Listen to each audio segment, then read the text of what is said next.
Yep. Welcome back. Welcome back. Welcome back, everybody, to another episode of The Perspective. I am your host. You can call me 80s. Shout out to all my supporters. Shout out to the playback gang. Shout out to my subscribers. Shout out to the people who hit the like button. Shout out to the people who holler at me in the comments. Shout out to you. Shout out to the people who hit me on the Cash App because I don't got my super chat yet. So the people that show me love on the Cash App, appreciate you. Thank you. Everything is appreciated. But like I always say, hitting that like button is free. You feel me? So yeah, I just wanna give my thanks and gratitude, man. I'm having fun with this thing. Next up though, I'm doing a little series where we already talked about the Liberty. If you haven't seen that, go check that out. If you're a Liberty fan, we already talked about the Aces. You haven't seen that, go check that out. If you're an Aces fan, Luna, what's up? I appreciate you being the first one on deck. You heard? What's up? What's up, Issa? I already talked about the Sky. We talked about the Sky. If you're a Sky fan, go check that out. Holla at me in the comments. Tell me what you think about your team. Tell me what you think your team need to do to advance. But today, we talking about the Fever, right? And what I want to know is, are the Fever ready to contend? The reason why I say that is Caitlin Clark. Shout out to Caitlin Clark. She's an amazing player. Full disclosure, I'm a Angel Reese fan. I'm a Chicago fan, but I want to do this show just show people you could talk about both players. You could talk about the WNBA without, being biased, without, being delusional. You could talk about both players honestly. I did an honest video about Chicago Sky. Now here's your honest video about the Fever. Can the Fever become contenders? I believe so. I believe like I was just saying, Caitlin Clark was the last piece of their rebuild. They have a big three. The only thing that the Indiana Fever needs to focus on now is the others, right? They need the right others. And so far they haven't found that collection of players yet. But when they do, I believe they can be contenders. I believe they can win a championship. The good thing and the bad thing, this is like a pro and a con towards a Fever, is they have a play style, right? They have a fast pace. They have a transition running gun play style. And since they have that play style, they can win that way. The problem is they play one way. They only play that play style. They don't have multiple ways of attack. So it's going to be difficult for them to win that way too. But if I'm answering the question, I do believe that they could win. Like I said, they got a big three and Aaliyah Boston. Kelsey Mitchell was called. We're going to see what happens there. We're going to see if she stays. But right now, I haven't heard anything. It looks like Kelsey Mitchell will be back. So your big three is intact, which is a good thing, right?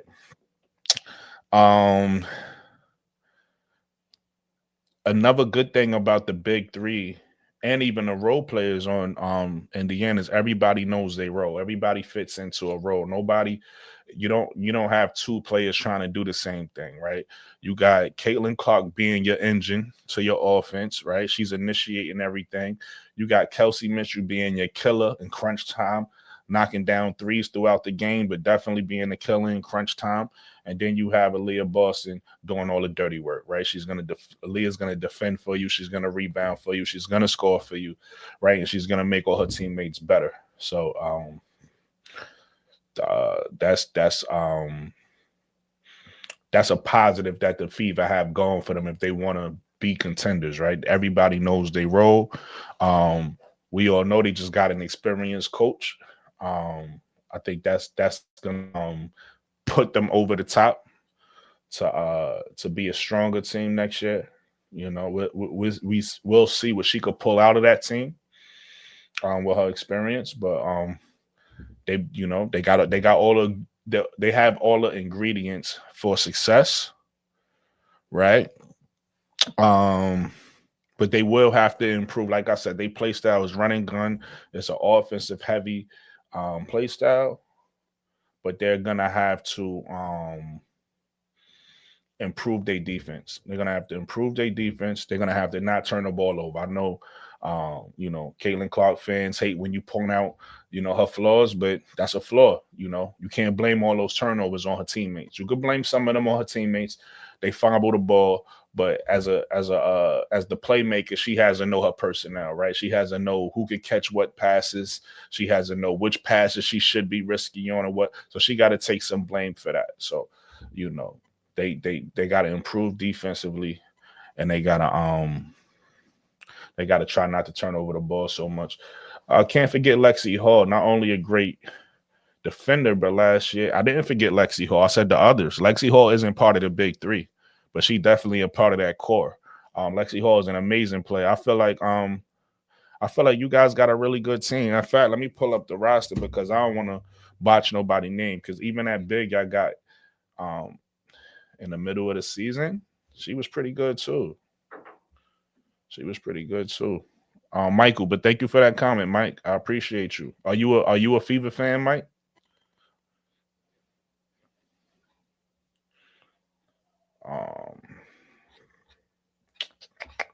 Let's play this while I'm looking for that.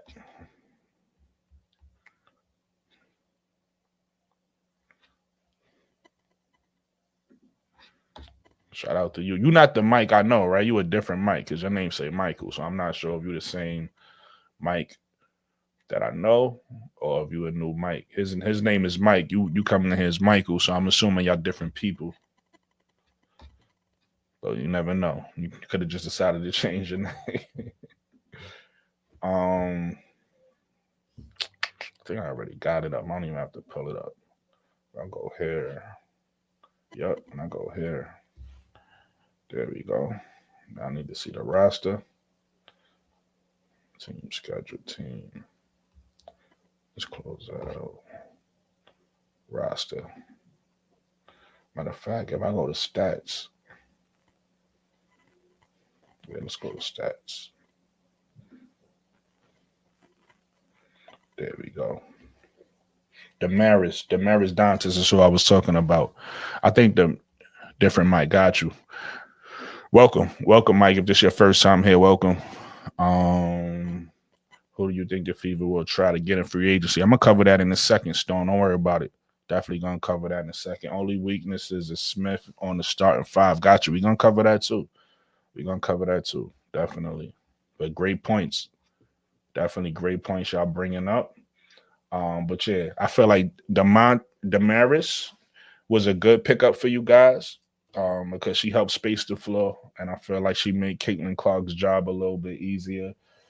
Yeah, but y'all gonna have to. It's not too many. Obviously, Timmy is gone. That's gonna hurt you guys because she had good connection. So y'all gotta replace that some type of way. But outside of Timmy, Lexi, and Damaris, I don't know if y'all role players, if y'all have the right role players. These y'all might have to upgrade. I don't know if Erica Willer will be back, next year. I don't know how much Katie Lou Samuelson gives you guys. So that's really all you guys got to focus on. You guys have, like I said, y'all got a really good big three. Everybody knows they role. All you got to really do is focus on the others, on the Fever. And if you get the right others, you might be talking championship, real soon. Okay, it's 2 a.m. here. Second visit. Hey, I appreciate you. Thank you, Stone, for pulling up. Yeah. I appreciate the dedication. Hopefully I'm entertaining you. You get what I'm saying? Hopefully you entertain. Hopefully it's informative. Hopefully you enjoy the show. I watched several games, never saw Dantas miss a shot. Yeah. I mean, no player is perfect. She got her flaws, but she was definitely a big you guys needed. Definitely a big you guys needed. Notable to tell, Sides never played the bench.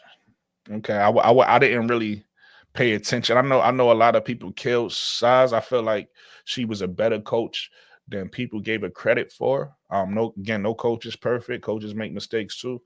But you know, I gotta take your word for it because you watched their games more than I did.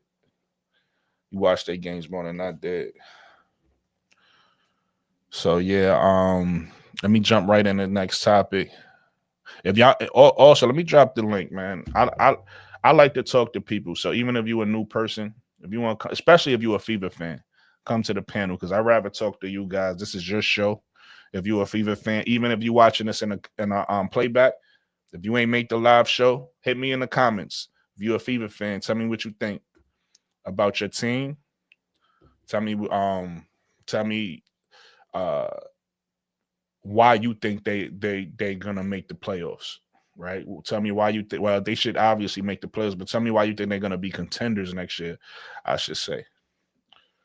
Um, if I was managing a Fever, I'd dump everybody except Caitlin, Aaliyah, and Kelsey, Lexi, and Nalyssa. If she, so that's a first. A Fever fan supporting Nalyssa. She could keep DJ out of her head while she played the Sun. Everybody else could go. Mm. I don't think your team is that bad, bro. I think you're being a little hard on your team. I will I will say they need to get some better role players. Like I said, outside of Lexi and outside of Damaris, y'all role players, they could find some better. We gonna get into that because I'm gonna talk about all that. I did research. We're gonna talk about it. Nalyssa is way underrated. I agree. But here's the thing, Greatland. I think Nalyssa is a solid player, but I don't think she's gonna play well on that team. But because of how Caitlin needs to play. This goes back to what I was saying about play style, right? Caitlin has a running gun, pick and roll heavy play style. So both bigs is only one big, unless the coach gets creative and start to put in double picks, start to put in some horns plays. Horns is basically when you have both bigs up at the free throw line, right? In a set, if the coach start implementing stuff like that, then Nalyssa Smith could be utilized. But right now they play kind of a spread offense, right? They play a spread out offense. So if it's a spread offense, then both bigs is not going to be utilized. So the big that's being utilized the most is Aaliyah Boston. So Nalyssa Smith is kind of getting left out. So I agree with you. She's a good player, but I don't think she fits you guys. I think you guys do need to move on from Nalyssa. Sometimes it happens that way. You know, it is what it is. Smith not fit to run play style at the. Yeah, I agree with that. She needs to be in a different system. I think the system y'all run is fine. I think Alyssa's game is fine. I just think it's not a great fit. I have to agree with you that she won't play well there. But bro, I watch every game since June. Check out the highlights right before the Olympic break. If you talk about Nalyssa Smith, I've been checking out her highlights since she played at Baylor.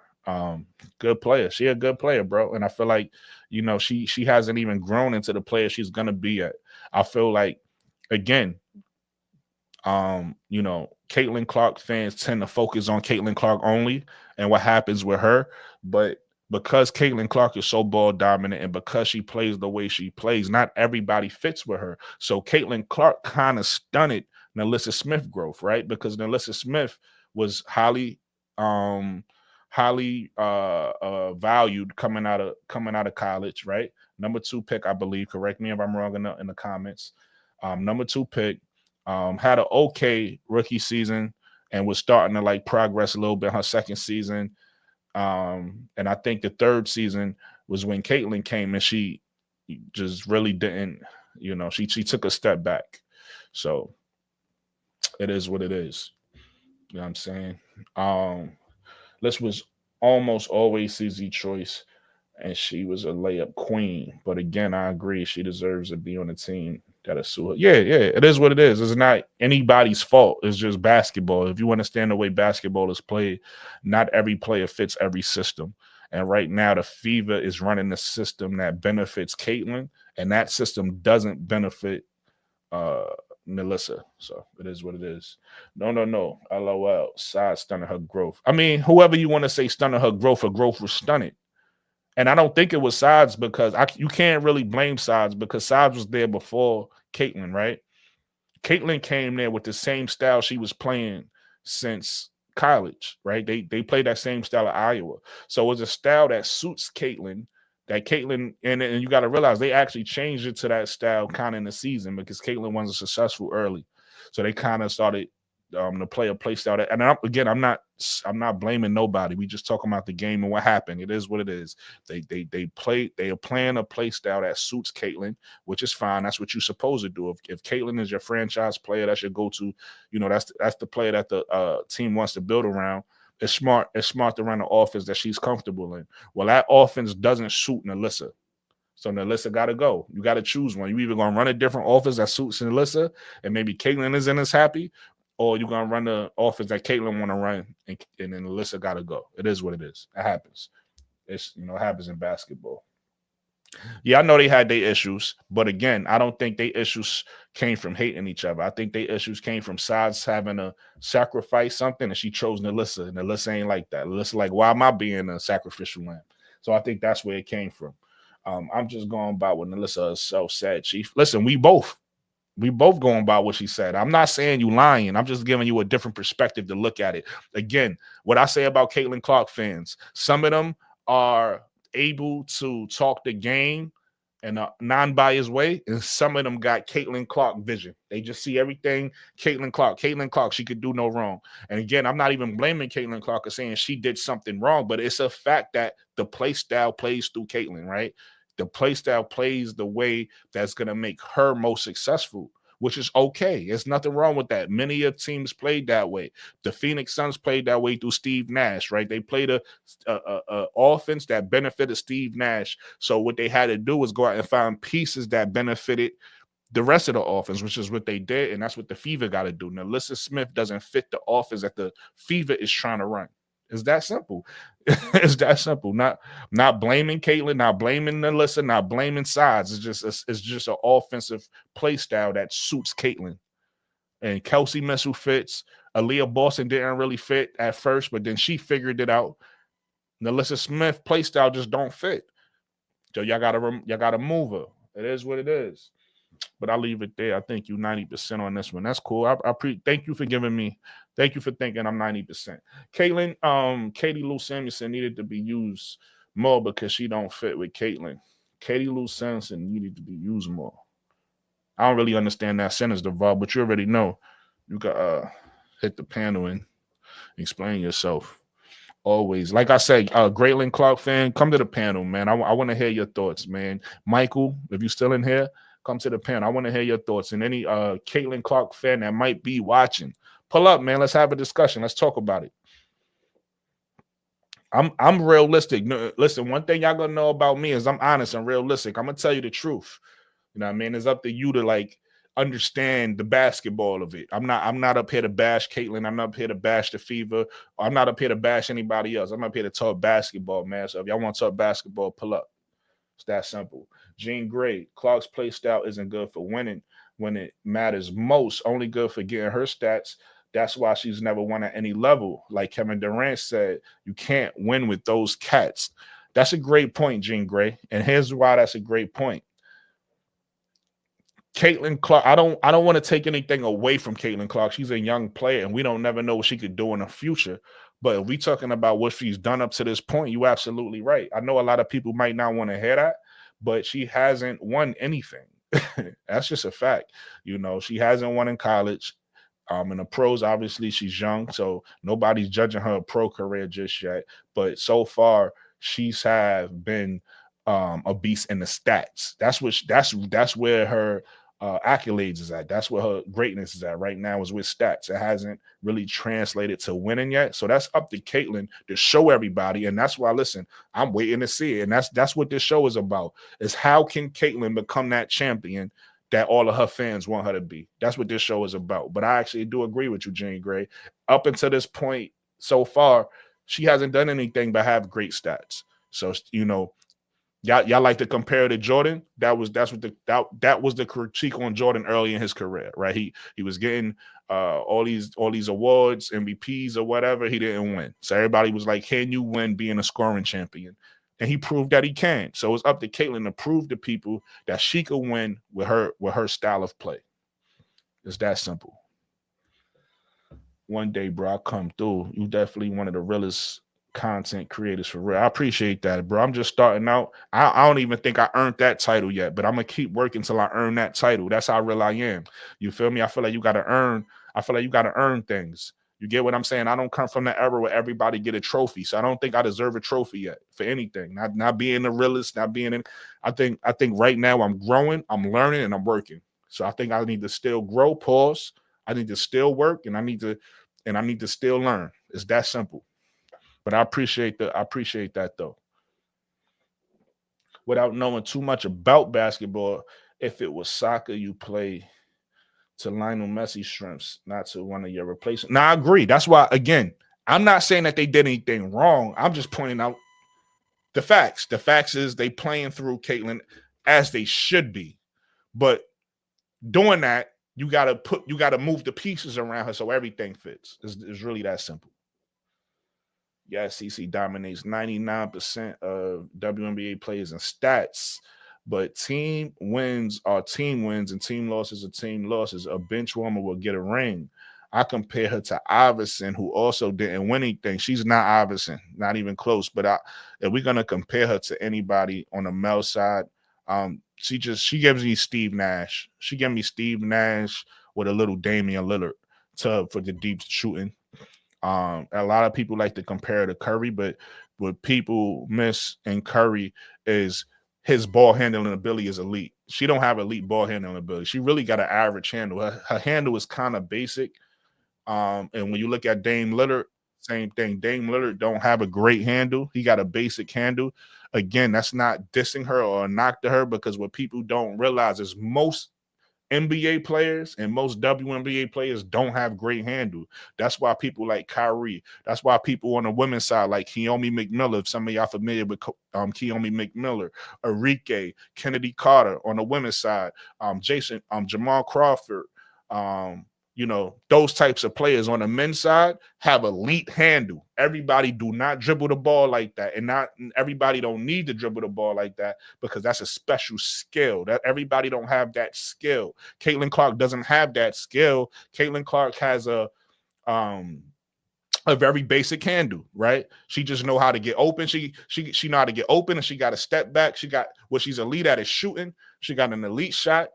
And I know a lot of people like to call her a great passer. I can't call you great when you turn the ball over that much. So I'm gonna say she's a good passer. If she want to be great, she got to cut down the turnovers. But she definitely has court vision. She has high IQ, right? These are her qualities. But nah, she definitely not AI. That's a terrible comparison to Caitlin Clark, Brody.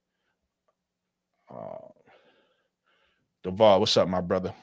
Brooklyn, I got probably 2 minutes or less. I'm at work, but Yeah, I do your had to thing. come up because you said you didn't understand why I was asking.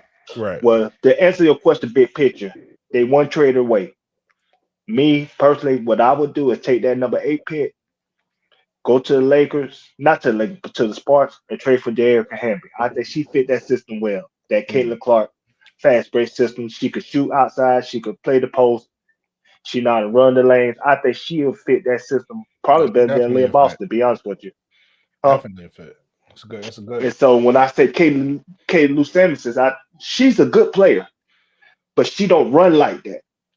So that's why at first they used to play her with Caitlyn, like first half of the season, but like in the second half they start playing Lexi Hall more and start playing her less Mm. because she don't fit that system.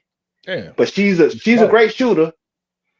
She's a good player, but like I said, she's more of a methodical half court offense type of player. She's not a Run and run the gun. court type of player. Transition. And Yeah. yeah, she's not somebody that could cut to the basket and stuff like that. That's why I think she did not fit the system Yeah, she don't that fit this. Caitlin can run. Yeah, that's what I was trying to explain to the people in the chat. It's different ways to play basketball. They have a play style and Indy that listen, we've seen that play style before.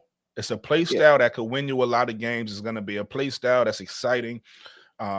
We haven't seen that play style win a championship yet, but that doesn't mean that it can't win a championship. But it's definitely an exciting play style. It's a fun play style. It's a high scoring play style. And everybody can't play in it. It's that simple. yeah, That's why you have different play styles for different teams. Everybody can't play the same play style. yeah. She her play style have a chef life. And so by the time we get playoff basketball, you know what I'm saying, everybody legs are done, everybody legs are like tired, and you know once your legs are tired, you're done. You know I what I'm don't saying? even So think it's that. I think with their play style, um, and I think it's their focus. I think they too offensively focused. I think with that play style, um, it's gonna be difficult to win because you underestimate how important defense is. Like, yeah, case in point, let's use the Warriors. The Warriors don't play that play style. I know a lot of people would probably compare it. That's more of a Phoenix Suns of the mid 2000s, or Steve Nash and yeah. Amari. That's more of that That's play Steve style. now, but But the reason why the Warriors was able to win it and the Suns wasn't was because the Warriors was in top 5 in the offense and they was in top 5 of defense. That's what people yeah, don't realize. So they're the even though first you team with look the at the Warriors and everybody talk about, look at all the threes, the Warriors are shooting. They also was top 5 defending, and that's how they won a championship. It they wasn't won't because saying, it wasn't because all the fancy threes. So that's why I'm saying the way the Fever plays, the way Caitlin Clark liked to play, we haven't seen it win. That's not to say it can't, but you got to put more emphasis on your defense if you want to win, and you got to cut the turnovers down. Can't turn the ball yeah. over that much. Like I said, I got to get in and out, but I'm gonna say my last thing and then I'm gonna go. But I agree with everything you're saying. But what I wanted to add to it was when you come to the Warrior defense, they play that depth lineup. That's when they were Draymond at the 5 See, and Iguodala at the 4. You know what I'm that's saying? more Then ball lineup. Clay Yeah, there, and then sometimes they'll put Livingston you in got there. Clay out there. And so You know what they I'm they saying? they played a certain lineup, and that's why their defense, you know what I'm saying, was like They top in could the league. shoot But with you. They was yeah, they was they was good enough to run and shoot with you, and good enough to lock you up and defend. yeah. So But like I said, they couldn't play that lineup in long stretches, but in short spurts, it'll work.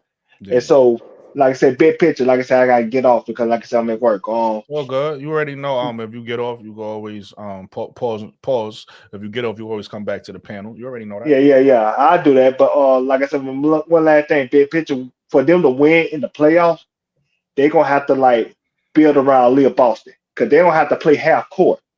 They're gonna have to at some point slow the game down and really play half court and really like play methodical. You can't play that fast pace all the time. You got to Gotcha. mix it up. You know what I'm saying? They're just like you can't have everything in bunches. You know what I'm saying? If you work at McDonald's, you can't eat McDonald's every day. You hate it. But if you don't work at McDonald's and you eat McDonald's every once in a while, you'll love it. You see what I'm saying? Facts. I got you. I So it's understand just your one point. of those things that they're gonna have to at some point learn how to play a mixture of both. Play that fast paced offense when needed, Yeah. but at some point play that half court offense in the playoffs and build around Lil Boston and allow that to be the foundation of how y'all win. And Right. maybe they could get there. But I'm finna drop off. Yeah. I appreciate you, brother. And like I said, I'll try to come back up if I can. All right. Definitely good points. I appreciate your input. My man. All right. So where you from DVD says it's hard to win with 3 star players when a team she played in a championship game had multiple 5-star players. So her to get that far was pretty good. Yeah, listen. Um I think so.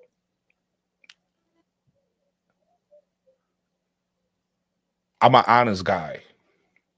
I'm just keeping it real. Y'all. You're right. So here's the thing. DVD. You're right. But here's also the truth, right? You're right, but who cares? And I think that's what people was missing. I don't know no league, not the NFL, not the NBA, not any other league, baseball, that people cared about the team that made it there but lost. I'm gonna be honest with you, the only person we give credit for that for was AI, and that's only because we know how trash AIT. 2 people we give credit for that for. AI and LeBron. In 2001, the team that made it to the finals, that AI, and then was able to win a game against that Laker team, you just take your hat off to AI. You know, to be 6 foot 5'11" and able to beat a juggernaut team like that. You just take your hat off to the man. That's it. But still, the Lakers won that championship. Ain't nobody sitting here And then we give AI credit just for his dominance and how great he was as a small player in a big man's league. And then LeBron in 2007, excuse me, when he played when he made it to the finals, had that great series against Detroit, and then made it to the finals against the Spurs. No real basketball fan that has high IQ holds that loss against him. You hold all the other one. Don't get it twisted. The loss is still on his record. You ain't taking a loss away from him, but you understand that team probably shouldn't have made it to the finals. That was just LeBron's greatness to bring that team to the finals. But ain't nobody sitting here like, yo, let's talk about the 2007 Cavs or the 2001. They lost, bro. Nobody cares if you. So, yes, I agree with you. It was pretty damn good and give her kudos for making it there. But she lost. You don't get credit for losing, right? In no league, being a runner-up, we don't, you know what I mean? Last year, the Mavs made it to the finals. Who's still talking about the Mavs today? Because they didn't win it. The Celtics did. You get what I'm saying? So I do agree with you, DVD, and I ain't taking that away from her. She bought some pretty good players to the championship game, but they lost. So I don't know what we're talking about. Where you from, DVD? Iowa has 2 All-Americans in Clarkson. Reese was the only All-American on LSU. Iowa has ranked top 5 preseason. LSU was unranked. That's a fact too. That's a fact. A lot of people don't know that. But again, these are new fans that don't know the history. I didn't even know the history, right? But I went and did research because I care about this game. I care about basketball. So just because, Angel Reese might be your favorite or Caitlin Clark might be your favorite doesn't give you a pass to have blinders on and not go really understand the game and what happened. Go do your research. Go educate yourself. Totally agree with you, Brooklyn. Appreciate that, Brody. You already know. Laugh out loud. We might disagree on playing through Caitlin. She was a rookie. They should have played through Kelsey, who was the matriarch. I think that's what that says of the team. Never the rookie. That's on you, bro. Like I really don't care who they played through. That's not up to me. That's up to the team. I'm not, you know what? That you a Fever fan. So if that's how you felt, that's how you felt. I'm not a Fever fan. I really could care less who they played through. As long as they get results. I don't care if they played through Caitlin, because at the end of the day, everybody gotta eat. At the end of the day, at the end of the day, everybody gotta eat. You get what I'm saying? So I don't have no issue with them playing through Caitlin, right? Especially with her being the quote unquote franchise playing and all that. Everybody got to realize it's Caitlin's team now. Aaliyah got to realize that. Kelsey got to realize that. And they just got to accept that. That's who the organization wants to play through. It is what it is. It happens. So, yeah, I'm cool with them playing through Caitlin. I don't got no issue with that. Jean Gray, good point. Good point also. Graylin Clark. She's a decent passer because of the threat of the long three. Once the screen comes, they try to stop the three, and she passes to the open man. I mean, yeah, that's just high IQ. Like I said, she's a high IQ player. I give her that, definitely. Thanks for you from DVD. Yeah, definitely need to tighten up on defense. That's a fact. If you're trying to win a championship, Steph Wright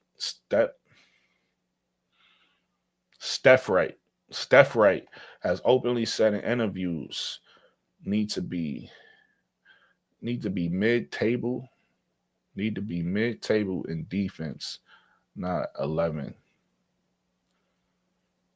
I think I understand what you're trying to say. I think you're trying to say middle of the pack in defense. Need to be middle of the pack in defense and not at the bottom. I got you.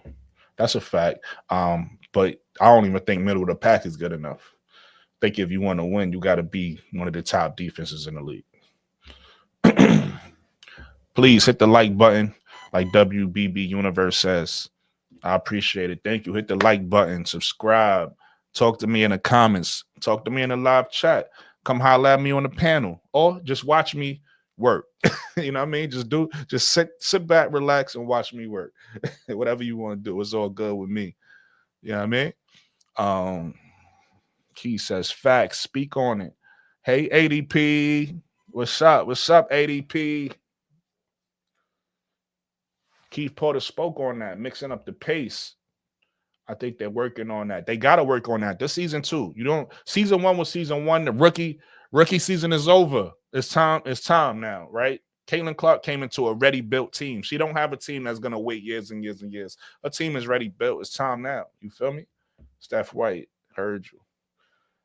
30 watching, 7 likes. Hit that like button. Come on, man. Y'all heard the man. Hit the like button, man. Hit the like button. Don't be a hater. Don't be a hater, man. But if you are gonna be a hater, subscribe. Don't hit the, if you want to hate and don't hit the like button, just subscribe, man. That's all good. Brandon Sleep. I really like what I see in the workout videos with Keith. Left hand finishing off the left foot. Post. Looking nice. Yeah, all that's great. All that's great. So, yeah, we want to see her get better. We want to see her be the best she could be. I just came on. Pause. I got to pause you on that counting sheep. You on my platform. You got what? You know what I mean? You got word things correctly. I don't like how you worded that, but we're going to leave that alone. I need to see what he's saying before I like. Take your time. Take your time, counting sheep. I could tell you already. I could tell you right now. I don't like how you started that sentence off. I could tell you I don't like that. You know what I'm saying? Yo, that's real New York talk. If you gonna hate, subscribe. That's a fact, man. Tell them, man. We take it where we can get it. See. You should have left it at subscribe. You should have left it at subscribe, and you know better than that. You know better than that, Caitlin Carfin. Pause yourself.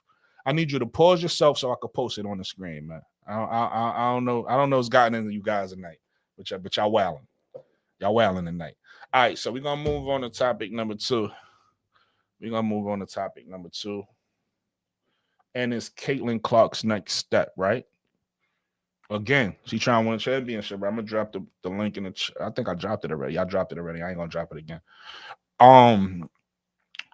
We're gonna talk about Caitlin Clark's next step to reaching the goal she want to reach. And I think here's the thing about what I'm about to say. I don't know if this is actually possible because I think.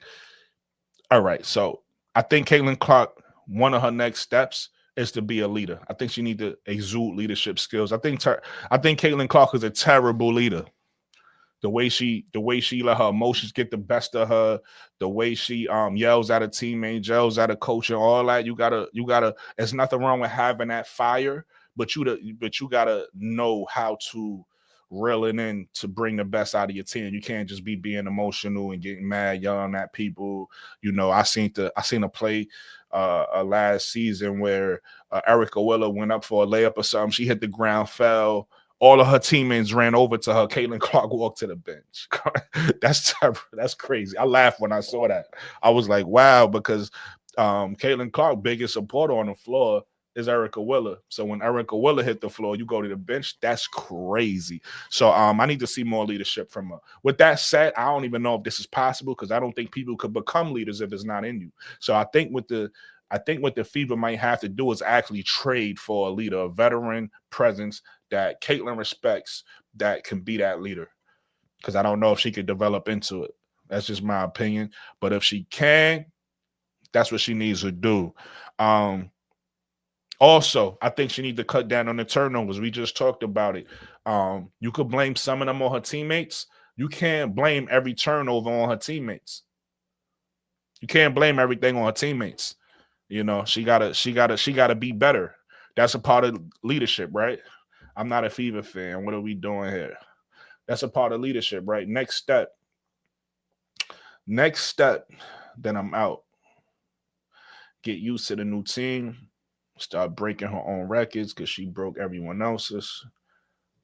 And get that MVP.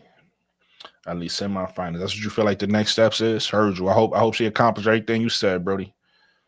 Brooklyn, she needs to be a leader. Now, absolutely. That's important. We talking about winning championships, right? Or we just talking about stats. If she just want to break, she could do that easy in her sleep. But if she want to win championships, shout out to you for listening. If she want to win championships, then I need more leadership from her. Or, like I said, I don't even know if that's possible. The Fever need to go out and find that leader in free agency. And yes, She shouldn't have been leading a pro team as a rookie. Thank you. Needs seasoning, and yeah, they need a vet for sure. 100%. Thanks for the talk, DK. Peace out. Easy, easy. Have a good rest of your night. You heard? Be well. Facts. She need to grow still. She was running the team at 22. Hey, listen, ain't is that's the best way to get experience. I ain't mad at it. Let her start. Let her hit the ground running. So I ain't mad at it. And that's the issue. Clark and her fans value stats awards over winning. Damn, Jean Grey ain't playing with y'all. She cooking. Jean Grey cooking, man. She needs to learn how to navigate a damn screen on defense. Oh, damn, Brand. Damn, I got Jean Grey and Brandon cooking. That's hilarious. But yeah, so she need to cut down on her turnovers. And I don't think, again, same thing I said about leadership. I don't think if it's not in you to be that, I don't think you could just become that. She need to be better on defense. I don't expect her to be no lockdown defender. So I don't, but you can't be a cone. You got to at least show effort, at least lead your player to the help, right? You can't be somebody, because I'm going to be honest with you. Any high IQ basketball player will just find a way to isolate her on every play, and you're going to win the game. That's basketball. At least in the men's game, that's basketball today, right? Finding a mismatch. So she's the she the weakest link out there sometimes. So she need to work on that. I kind of mentioned this a little bit earlier. Ball handling, right? She needs to improve her ball handling, especially with the play style she wants to play.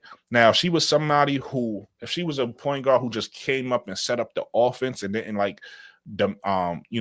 demand the ball so much, have so much of a usage on the ball, I wouldn't be saying this, because like I said earlier, everybody don't need to have an elite handle. An average handle would get you through.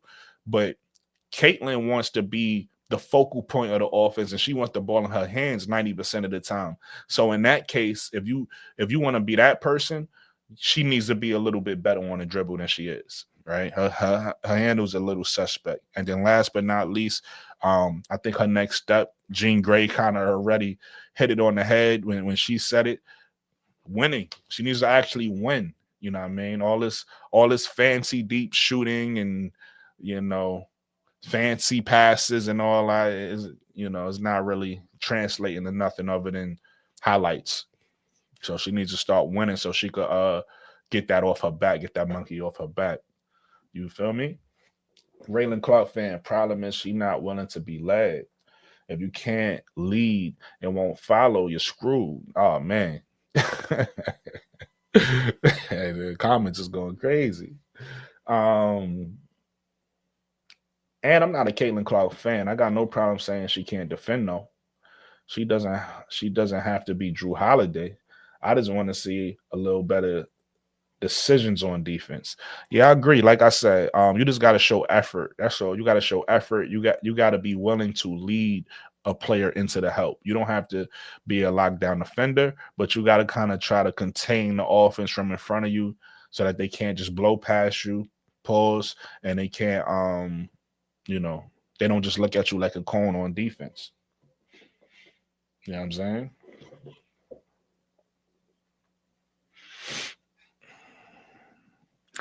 All right, let's move on to topic number 3. And so I think this is something that somebody asked earlier. So now we about to get into it. What should Indy do in free agency? Duvall kind of said something similar to what I was thinking. So he was saying in free agency they need to trade that for maybe I think he said Derek Hamby on the Sparks. That name I don't necessarily agree with, but I do agree that they do need to trade the pick. Because the Fever to me is a complete team at this point. They're not rebuilding anymore, right? You have your big 3. They're all young, so you want to build around that. And you want to make sure that they have the right others. You want to make sure that they have the right others around their big 3. So I don't think bringing in I'm sorry, I'm talking about the draft. I'm sitting here thinking about the draft, but in free agency, I think they need to in free agency, I think they need to get a three and D wing. Um, I think they need to add more veterans, more former champions, and people with like high IQ. We just talked about it. When they need to add leadership, more better leadership, so that sometimes your best player doesn't have to be a leader. You understand what I'm saying? They definitely need to fill out their bench with the right pieces. Even missing miss is what I'm hearing. I could see that. She could fit. I could see that. I don't really know.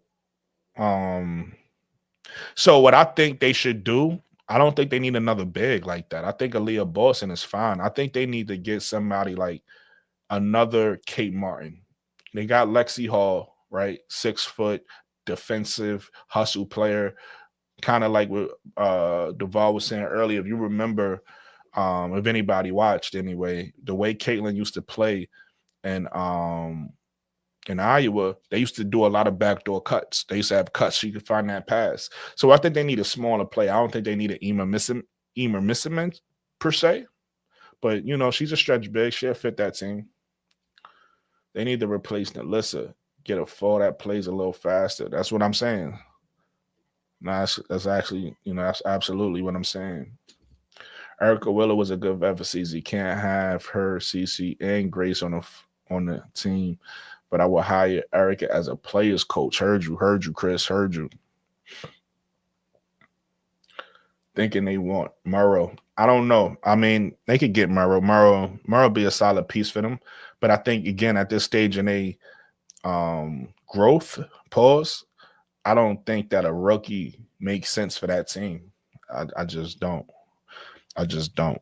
But so yeah, they need 3 and D players. They need veterans and free agency. That's who they should be looking at.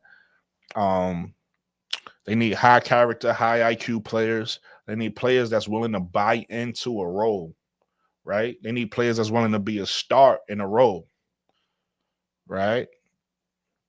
So these are the things that I think is important for them to be looking for in free agency if they thinking about being a team that can contend with the Aces, with the is it no, I'm thinking Mystics in my head, but I'm really thinking Lynx. I was trying to say Lynx, Aces, Lynx, the Liberty, teams like that. They're gonna need some veteran players, some players that's willing it and want to play defense, and players who know how to win. Yeah, it's time for them to get vets. They they're young. Their core is young, but that's okay. Their core is young, but everybody else in that team, it's time for them to get veteran players around that core. It don't make sense.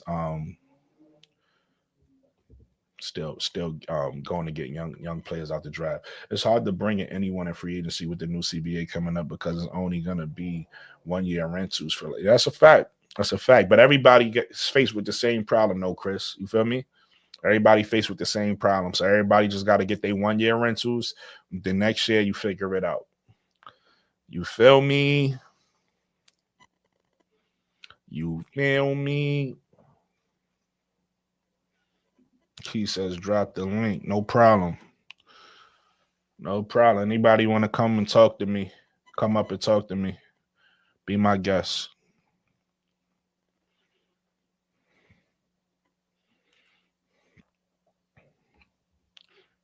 All right, let's move on to topic number 4. Key was good. I ain't add you to the stage. My bad. Key was good. What's up? Hey, shit. What's up with you? What's good with you? How was your day? My day. Damn, dude, got you playing. Hold on. That's me. I'm like, where am I hearing two people from? Okay. What's going on? My Saturday was decent actually. It was a decent Saturday. The Nice, unrivaled nice, shit, nice. the unrivaled shit went over a little bit longer. So I was like, let me get over here. I'm still trying to go to bed at a decent time tonight. This shit is Heard you. catching up with me. It's catching up with me. I'm tired as hell. Yeah, the streaming definitely do it. You gotta definitely pace yourself, put yourself on a nice schedule because It's crazy. It's crazy. Appreciate that, B Will. Burnt the fuck out. But anyway, It's good, all right. Chris. What are we talking about? Hey, what's up? You know me, like I said, anything that I ain't get, if y'all jumped on the panel and y'all ain't speak about, y'all could talk about anything that that we up to. I'm gonna go through it, and then you could go ahead, Chris. After I just go through the topics real quick. Yeah, go for it. All right. Are the Indiana Fever ready to be contenders? So when you say contenders, are you talking about the championship game, or are you just talking about playoffs? No. That's a contender, champion. Are they ready? Are they ready to compete with the big dogs, with the Liberty, with the Aces? No. Nah, I don't think so. At this very moment, right? I don't know, some like wild stuff happens during free agency, whatever.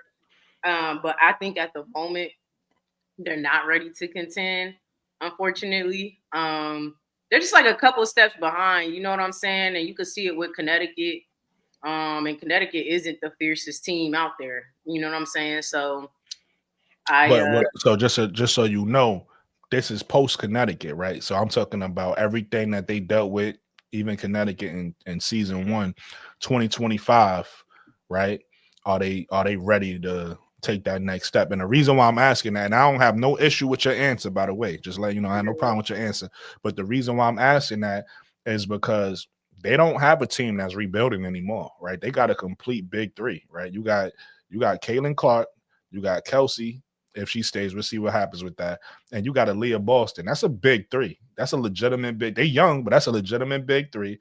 So the way I'm looking at it personally, and again, I'm not saying that you're saying anything wrong. I have no issue with what you're saying. But the way I'm looking at it personally is, at this point, any other team would be putting pressure on them with all that talent. It's like, okay, like y'all got a window now. Like we're not looking at y'all like the team that's coming up and you got to get you got a big three, and now all three of y'all all stars, right? You get what I'm saying? And then so to me, any team on the male side or women's side you want to look at in history that has a big three, this is where they at, and they just got to figure out that the ancillary pieces. They got to figure they don't win in high Stephanie White, so now you got to I don't want to say a championship, but you got experience coach, right, to win. So what's holding you back now? Like you guys got a window now. You get what I'm saying? That's how I look at it. But I'm hearing what you're saying. I'm picking up what you're putting down. I still don't think they're able to contend against like a New York Liberty, Aces, a Minnesota Lynx. Them is going to be the top 3 teams to beat, and maybe even Seattle, right? Like those are the top 4, teams, and those are great defensive teams with offensive weapons, and a lot of the players on both teams have intangibles, previous championships, things of that nature. And I think those things that put you over the hump, right? I just think the Indiana Fever don't have them right now, and maybe maybe not even in this season coming up, right? And I say that even, guys, and I'm making it clear that I'm being even, because I don't think the Chicago Sky are contenders. No. Yeah, the Sky. You get what I'm saying? To me, they in different. They in total different places to me. I wouldn't even compare the two. Yeah, facts. I get that the Fever are definitely further than the Sky, but the things that I'm mentioning that the Indiana Fever don't have is what I think teams need to go over the hump and to contend. And so I don't think so. As far as that question goes and that topic goes, I don't think the Fever are ready to be contenders, but I think they on their way. And as long as they lock in, I think the next 2-3 years, absolutely. You know what I'm saying? So that's just all it comes down to, is time and making the right moves. And I'm sure there's people who's gonna want to help Caitlin get over the hump, and Aaliyah, and possibly if Kelsey Mitchell is still there. So we'll see. But at the moment, I don't think so. And then Caitlin Clark's. Oh, go ahead. Did you want to go ahead? No, I was going to explain it to you. So basically, the next topic there is Caitlin Clark's next step. So what do you feel like in season 2? is the things that could take her to the next level. Yeah, you know what? When she had time off mid-season and she came back, you could see her getting her step back or her groove back, whatever you want to call it. I can't imagine the whole entire off season. She gets some time, whatever, gets out of her head a little bit. So I don't even know if I want to mention the next step more than just her coming back into the game she already had, because she turned into obviously the assist champ, all of that stuff. But we still, I still think that 3-ball, if she could bring that back at the clip she was shooting it previously, or find other offense, right? I think that her getting that back, and then obviously, the defense. She has to effort, right? Let me just even say that. I'm not even gonna say defense. I'm gonna say if Caitlin Clark could find the effort that if somebody steals the ball from you, you get back. If just little stuff like it's the intangibles that I think championship teams have. She needs to get that. Like, stop giving up on plays, stop the frustration stuff, like stop all of that for real. You know what I'm saying? And just really lock into the game. She can still whine and complain like she does. AT does it. AT's a big baby. I hate it. I hate to watch it, but yeah, but it's a way you do it. I'm not saying she should change her personality, but I do feel like it's a certain way as a leader that you got to start the move, right? So we the guys that I'm thinking about, LeBron James. He's a crybaby. Don't get it twisted. Caitlin's a crybaby, but LeBron's a crybaby too. No, but that's my point. I'm saying even that's why I even brought him up. LeBron James will cry, but at the same time, for instance, a perfect example is this. Y'all remember that play where name is this? J.R. Smith. J.R. The ball. I think the ball got inbounded to J.R. and LeBron wanted it back. It was at the end. It was like the clock was winding down, and then J.R. kind of just like held the ball or something. And then LeBron was pissed, like, yo, why you ain't pass me the ball? And they ended up losing that game. I don't know if y'all remember that game. That was the last game of the 2018 final. Yeah. So that's an example. That's an example of LeBron being that baby. But he grew. First of all, I want to give LeBron credit, right? I want to, because I'm not necessarily a LeBron fan, but I'm not a LeBron hater. I want to give him credit because LeBron has surpassed almost every expectation people have for LeBron, right? He hasn't made a lot of mistakes. So let's say that. But we've seen LeBron grow. We've seen him grow into his leadership. And that's what I'm saying Caitlin has to do. I'm not saying she has to lose all the tendencies. You are who you are. But you got to understand that your team is looking to you and they respect you. LeBron has a way of bringing his teammates in and building their confidence and making them feel like we could win. That's what Caitlin has to do. When Caitlin is upset, she don't care about how nobody else feels. She gets mad. She's going to yell at the coach. She's going to beat the chairs up. She's going to kick the chairs. She's going to be yelling at the refs. And everybody in the media just be like, oh, my God, look how passionate she is. Oh, my God. And it's like, nah, dog, like you got to hold people accountable. That's not okay. Right. And she got to understand that because you're the leader of that team. So how you act and how you go, everybody else is going to go. And that's all I'm saying. I'm not saying she should lose all her tendencies. Nah, you're going to get tight. She's going to hit a chair at times. That's cool. But what I'm saying is how easily she allows that emotion to come out. Sometimes she needs to contain that. And it's the times too, right? It's the times too, right? When she does do that, it's the times like, because I'm telling you, I hate to watch. I don't like watching AT. Like it's just I don't like watching. That's a me. It's unbecoming of anybody crying, no matter who it is. It's like, bruh, like come on, right, Chris? Like Luca. Oh my. Yeah, he's a crybaby too. Yep. Y'all are cry. So I don't like crybabies. Like let's just get that out. But I definitely feel like what you just said, Brooke, was right. And like when you choose to cry, what you choose to cry about. Most of the time when I see AT crying, it's like to her teammates, like, what the f are y'all doing? Like, we got to do this, that, and the third. And the respect they have for her because she's such a, she has that court vision, all of that. They like, all right, whatever. But I personally, I don't care for that. But like I said, I think she just needs to give effort, and then get back to her game. You know what I'm saying? I think that will be otherworldly if she even just does that little that Yeah, I would love to see it. Listen, I agree with you again. I think you're saying all the right things because what you said is absolutely a fact. If the people who knew about Caitlyn, see, Caitlyn got a lot of new fans coming into the W. So they not really they're not really they don't have the same expectations we had. We thought the Caitlyn that was dropping 40 and walking around playing to the door. We thought that Caitlyn was coming into the W. She came into the Caitlyn like she came into the Caitlyn. She came into the W like I'm a playmaker. I'm just here to pass the ball. So it kind of throws us off because that's not to say that she did pass in college, but that wasn't the highlight of what you would see from Caitlyn in college. So I do agree with you. In year 2, I wonder, you make an absolutely great point. And to your point you said earlier about her just being more herself, her working. She's been in the gym even on her birthday. You got to give her respect for that. She's in the gym on her birthday and off. She's not in the media. She's in the gym. So hopefully all that translates to a better Caitlyn and the Caitlyn that we used to seeing in college, right? Maybe that's just Caitlyn we see in year 2. She's still gonna pass the ball and all that and have her highlights with passing, but we used to seeing Caitlyn drop 40. And she's gonna let off the clip. Honest, I think if she do the passing and let off the clip, it's crazy. Like it's like, oh shit, she back. You know what I'm saying? She back. She's gonna be hard to deal with. Okay, so I got something for you guys. Okay, so Queen Fee, she is somebody who I think emulates what I want my leader to be on the court. She doesn't cry about calls. She's, supports her teammates, always has positive things to say. But, we have no idea what going through the ref's head. If I was a ref, personally, I would think the crybabies, the Lukas, the LeBrons, the ATs, the Caitlyns of the world, I'm not going to give them a friendly of a whistle because they're making my life harder. They're making me look bad when I'm trying to just do my best. And they're cry.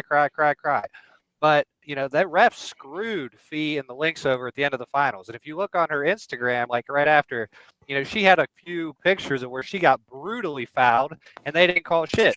So, do you think that the refs actually do cater to the crybabies or not really? No. Yeah, I don't think so either. I just think they terrible. I don't really think they're terrible on both ends. I don't think they cater to nobody. I just think they bad.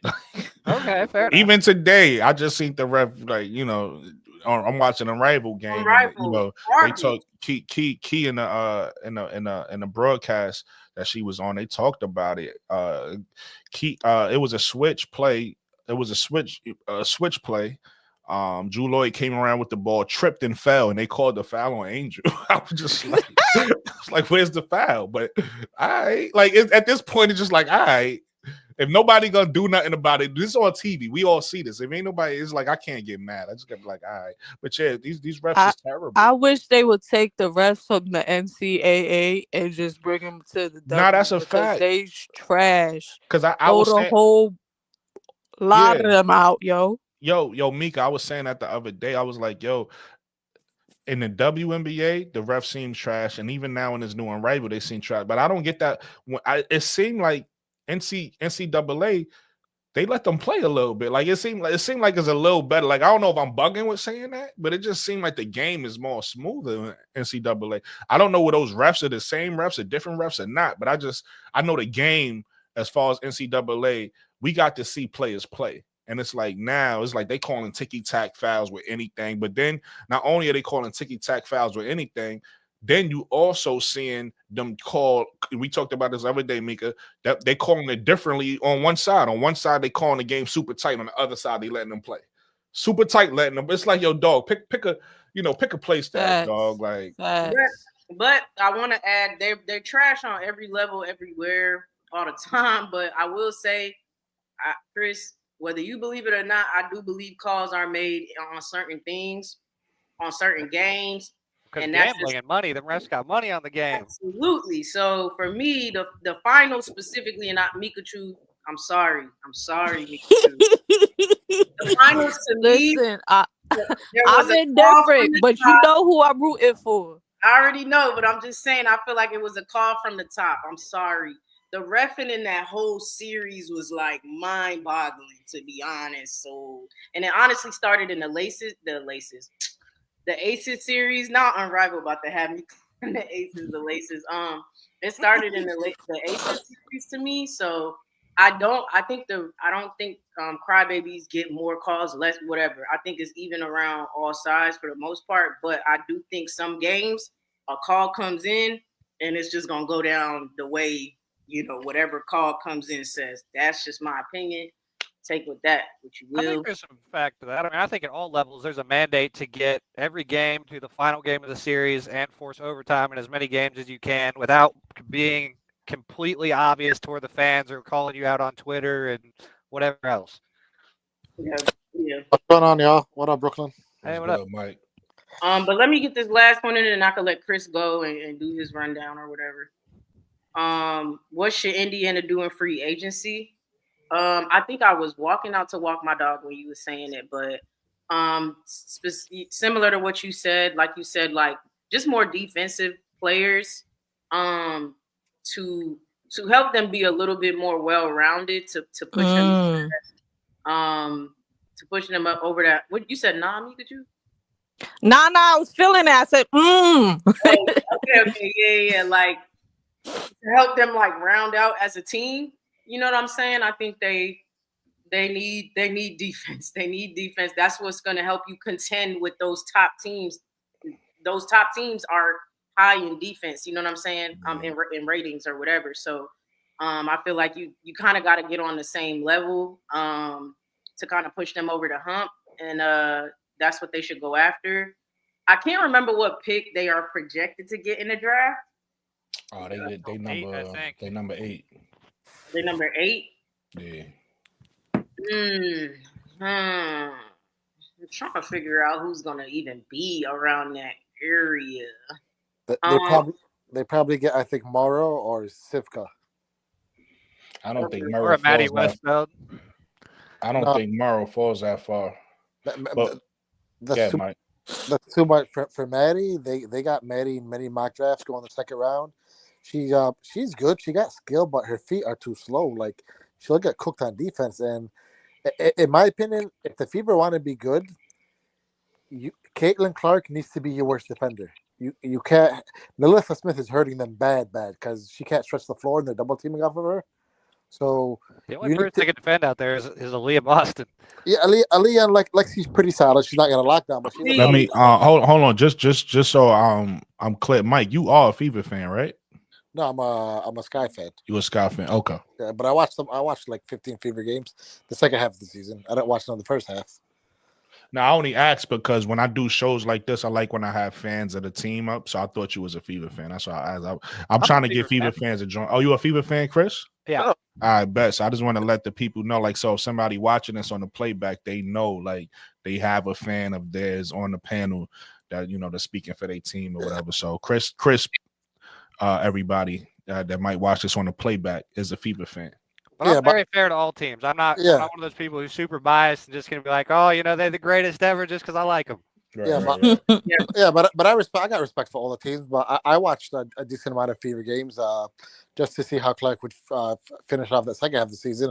But what I noticed, what they would do to her is they would take Nalyssa Smith as defender and shade her over Clark.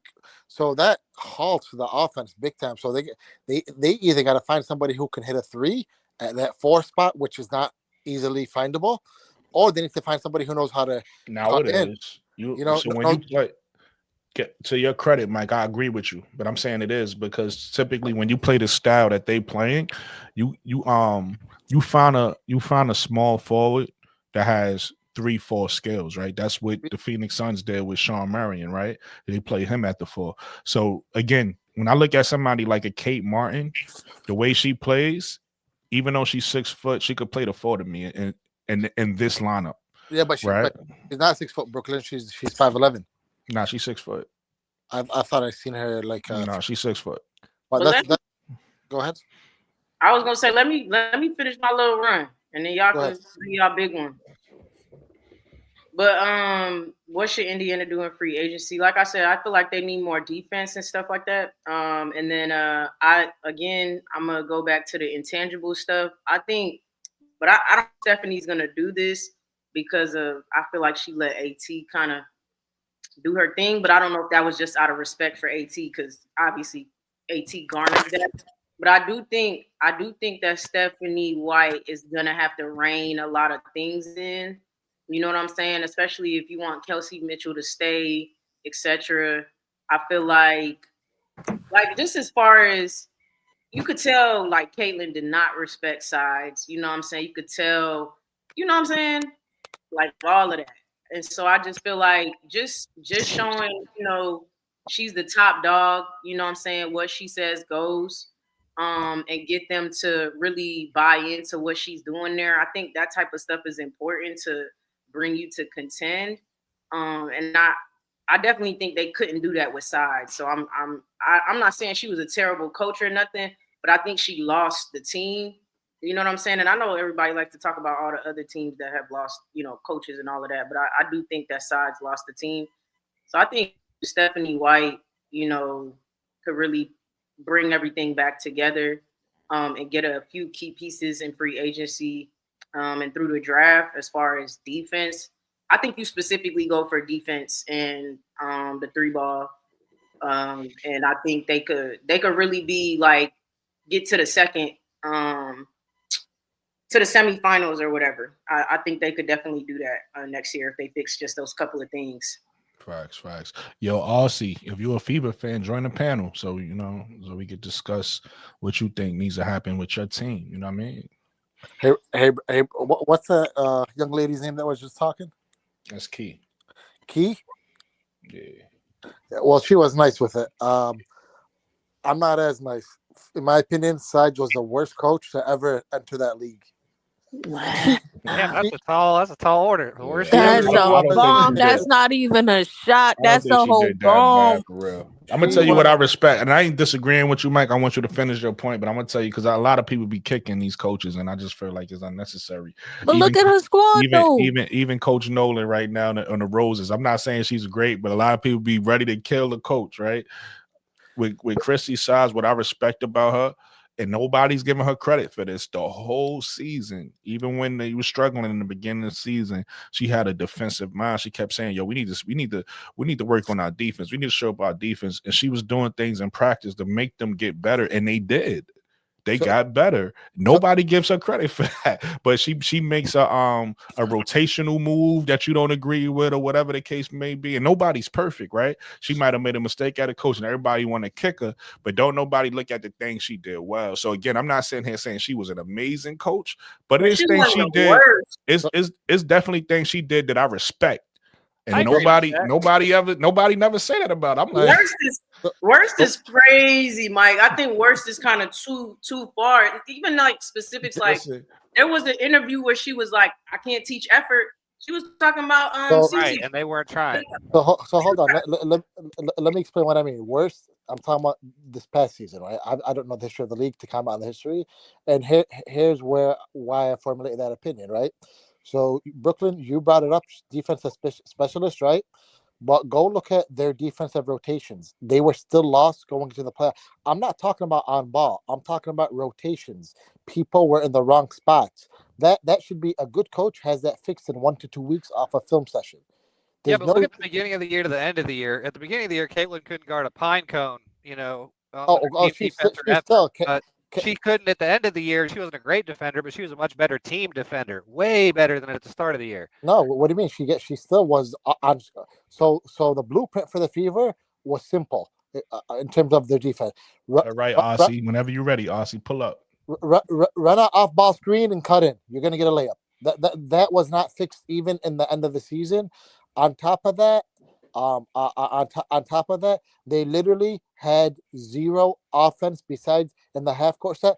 They had a screen and roll. They had zero secondary action once that screen and roll was blitzed. Nothing. That's all coaching. So when Mike, do you know they still off a 2-year rebuild though? Like they whole squad wasn't really there yet. Like you got Caitlyn Carter and what? So Wheeler and then Boston.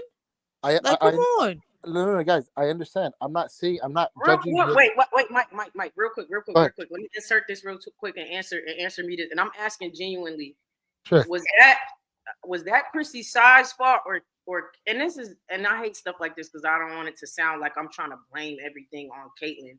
I just think there was a huge disconnect between them. And was that Size fault or Caitlin Clark fault the way the offense was going? So when you're running a screen and roll, right, and the defenses, the note was blitz the screen and roll, right?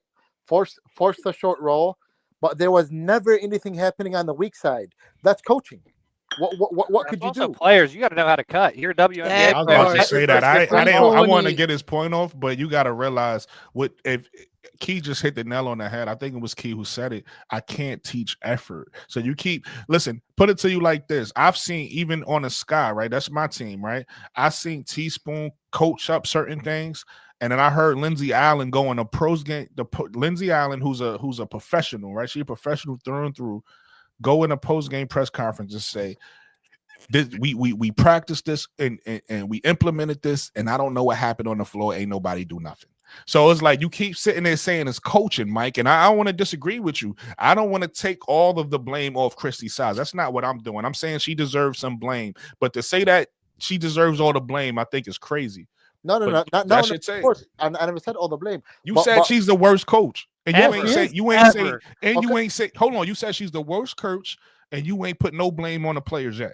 No. But players definitely, of course, players deserve blame because you should come with a certain level of basketball IQ. But here's my thing: if you have no secondary action running, that means you don't have an offensive system. And did you see what Clark said about her in the Times Magazine? No, what she said, Mike. She was something along the lines of how prepared Stephanie White was compared to their team, and how their offense was basically, "Here, Caitlin, take a screen, figure it out." That's a shot at the coach, Brooklyn. On top of that, every coach that got fired, unless I'm mistaken, every single one has already found another job except one. I mean, I guess if you consider Teresa Weatherspoon's job an unrivaled another job, but it is. Hey, it is. At least it is. Listen, that's your take, but it's your perspective. I'm not here to change your mind. We got a new person on the panel today, and this person is a Indiana Fever fan, so I'm excited to hear that take. Ossie, what's going on? You want to comment to any of these things that we talking about on the panel? I guess Ossie needs a a do-over. But go ahead, Chris. I think I'm done with my little stuff. Go ahead, Chris. I mean, I think Stephanie White's much better in Christie's sides. You know, whether they're going to be contenders or not to be seen, what they're going to do in free agency in the draft. I think, step number one, they need to get rid of Nalyssa Smith. She's not working in their system. Somebody else said it. They need a good defender. If they could get like a Leonie Fibich, that would be the perfect thing. Obviously, New York ain't going to trade her, but they need a player like that. Yeah, they're not doing that. Caitlin Clark's next step. I think she needs to work on her floater, and I think she needs to work on her attitude because she does have an attitude problem, and that shows when she shows disrespect to the coach. That bleeds into the whole other team. And it's one thing if you're in practice, like Michael Jordan, being a bitch to the rest of your teammates, and you got that dog in you that's like, we ain't going to do nothing but 110. Yep. But it's different when you're in public and you in the game. You got to have a certain level of decorum. So I think that, and then working on her floater game. What should Indiana do in free agency? That's tough. I mean, if they could get like a Dejanay or something, I think on the court that would really help them. I don't know how Caitlin would feel about that on a personal level. I mean, I'm not in the locker room where I'm like talking to them to seeing But to your point, Chris, I don't mean to cut you off. I don't necessarily think they need a Dejanay because they have Alexi Hall, right? They got Alexi Hall to play the small forward position. So I think they need whoever the Dejanay equivalent of, well, not really a Dejanay equivalent because she can't shoot the three, right? So you need somebody that's like a 3-and-D player at the 4. I think somebody to replace Nalyssa Smith position, somebody who can hit the 3, but also play perimeter defense and run the floor. They're running that transition. So I think I'm on board with what you're saying, Chris. I just think they need, instead of because I look at Dejanay as more of a small forward shooting guard, right? I don't think they need that. I think they need more of the power forward, but play that same type of style defensively, and that can hit a 3. I just don't see Dejanay coming in anyway, though, and that just because of the whole background and everything else and the noise. Right, yeah, again, Caitlin might not want that because she poked her in the eye or whatever she said it was intentional or not. Ballers are ballers. They gonna get over it as long as they winning games. Come on, stop it. Right. No, it's got nothing to do with that. It's got nothing when to do you with on the court, you try to take their juggler off, but off the court, y'all can be best of friends. I mean, look at to Mikachu's point. Look at Marina Mabry and Dejanay Carrington. I don't think none of us seen that coming. Yeah. No, what I'm hearing though is that Emma. Hold on. Aussie, no, let Aussie get his. What you saying, Aussie? The two players I'm hearing, there's two different groups I'm hearing in that. It's Emma Messiman and also Jalon Salon, whatever her name is. Salon? Yeah, that's her. That's the two I'm hearing that is coming over. And the president's already of the Fever is already over in France trying to recruit these two. Every team in the league wants those two. Those two are going to be legit, especially Janelle Salon. I don't know if they'll be able to get him or not, but that'd be nice. Hey, I keep hearing their names. I gotta see them play. I was about to say, tell me about them, Chris. Tell me about them. So, Emma Messiman is the #1 European player over there that plays for Belgium, which she plays like Jokic. She's like that. Yeah, she the MVP of. I know Emma Messiman is because she played over here. I think she was on Chicago before. The Janelle she won a championship with Chicago, and then she went to I think Washington or something. Yeah, and then she said that she not playing that year because it's a Olympic year. Yeah, Emma Messiman is nice. Yeah, but then the other two I'm hearing about, and that is DeWanna Bonner and Alyssa Thomas. Not that'll be happening. Not letting Thomas go. Janelle Salon is like a 3-and-D player, so she would fit really good with the Fever. But she'd fit good with any team. That's what I'm saying. Every team was trying to get her. But AT, I mean, I'm a Fever fan. I would like AT on the Fever. But, like, how much you got to give up to get AT? And who says it's going to be for just a 1-year rental since we got, they're only signing 1-year contracts. But that's what I'm thinking about those two also. But also, Aussie and Chris, is you guys specifically, since y'all both Fever fans, I don't think that's a good fit because, again, the play style that Indiana wants to run, the ball is going to be in Caitlin Clark's hands 90% of the time. AT is not an off-the-ball player, so I don't really know how that works. She plays the high. She plays that high post in the key in that, so I can see a lot of give and go going there. A lot better than I see. Yeah, but okay, so you talking about if that's the case, you can see give and go. Then Nalyssa, then Aaliyah got to go because right now you got to realize it's a 2-woman game between Caitlin Clark and Aaliyah Boston. They got that pick and roll thing working, right? So now if you replace Aaliyah and you put Alyssa there in that high post, and there's a lot of give and go. You're right, I could see that working, but now I don't see it working with AT and Aaliyah. One of them is you're gonna have the same problem you had with Nalyssa Smith this year. Somebody not gonna fit in that offense. You're not gonna be ready to get ready. So AT. She's a really good defender, and if you watch Notre Dame play this year, they got 2 ball handlers in Hannah Hidalgo and Olivia Miles. They make it work. No, I'm not saying 2 ball handlers can't play together. I'm saying Caitlin Clark play style. She plays that. I don't know how familiar y'all are with the NBA, but she plays that Phoenix Suns, Mike D'Antoni, Steve Nash type of offense where the ball is always in the point guard hand and they making the decision. She don't play off the ball. Well, I think one of right. The way hold on. Let me just land with this because you brought up Notre Dame. The way it works in Notre Dame, Olivia Miles is a ball dominant guard that doesn't mind playing off the ball. She allows Hannah Hidalgo to get hers. What I'm saying is I don't see that. I don't see Caitlin playing that way because I never seen her playing that way. She didn't play like that at Iowa, and she's not playing like that in Indiana. So now y'all just assuming she is going to play like that next year with AT? Okay, yeah. So I think that Caitlin Clark, one of the greatest attributes she has is her basketball IQ. She is crazy smart. And I think the reason she's never played like that is because she's never played with anybody, not even in the stratosphere, as good as AT. So she doesn't trust anybody enough to handle the ball. That's not her. I'm so agreeing with you. I don't know how I felt about that. No. Now, honestly, when I look at that team with Kelsey Mitchell and Aaliyah Boston, I think it's like I hear what they're saying. That sounds like crazy talk, but you know what I mean? That's my opinion. No, Brooke, I think you're right, in the aspect of how far we've gotten in CC's career, right? You're right. So what they're saying is to be seen, right? But I hear what they're saying because I say all the time that if Caitlin played off ball, she would be lethal. I personally wish we all agree with that. I wish she played more off ball, but I get what muscle memory is. Like I know what that is, and so. But if you have Stephanie White, right, and then you bring in which I don't think this is going to happen, right? We can talk about it, right? But if you bring in an AT, I think they make it work. I think it's possible. Listen, I think what all y'all saying is great. basketball. I'm just saying I don't know how realistic it is, only because again, Mike just came up here and told us what Caitlin Clark said in the Time magazine, right? Well, I'm gonna tell y'all something she said in the interview during the season. She said, I don't like playing off the ball.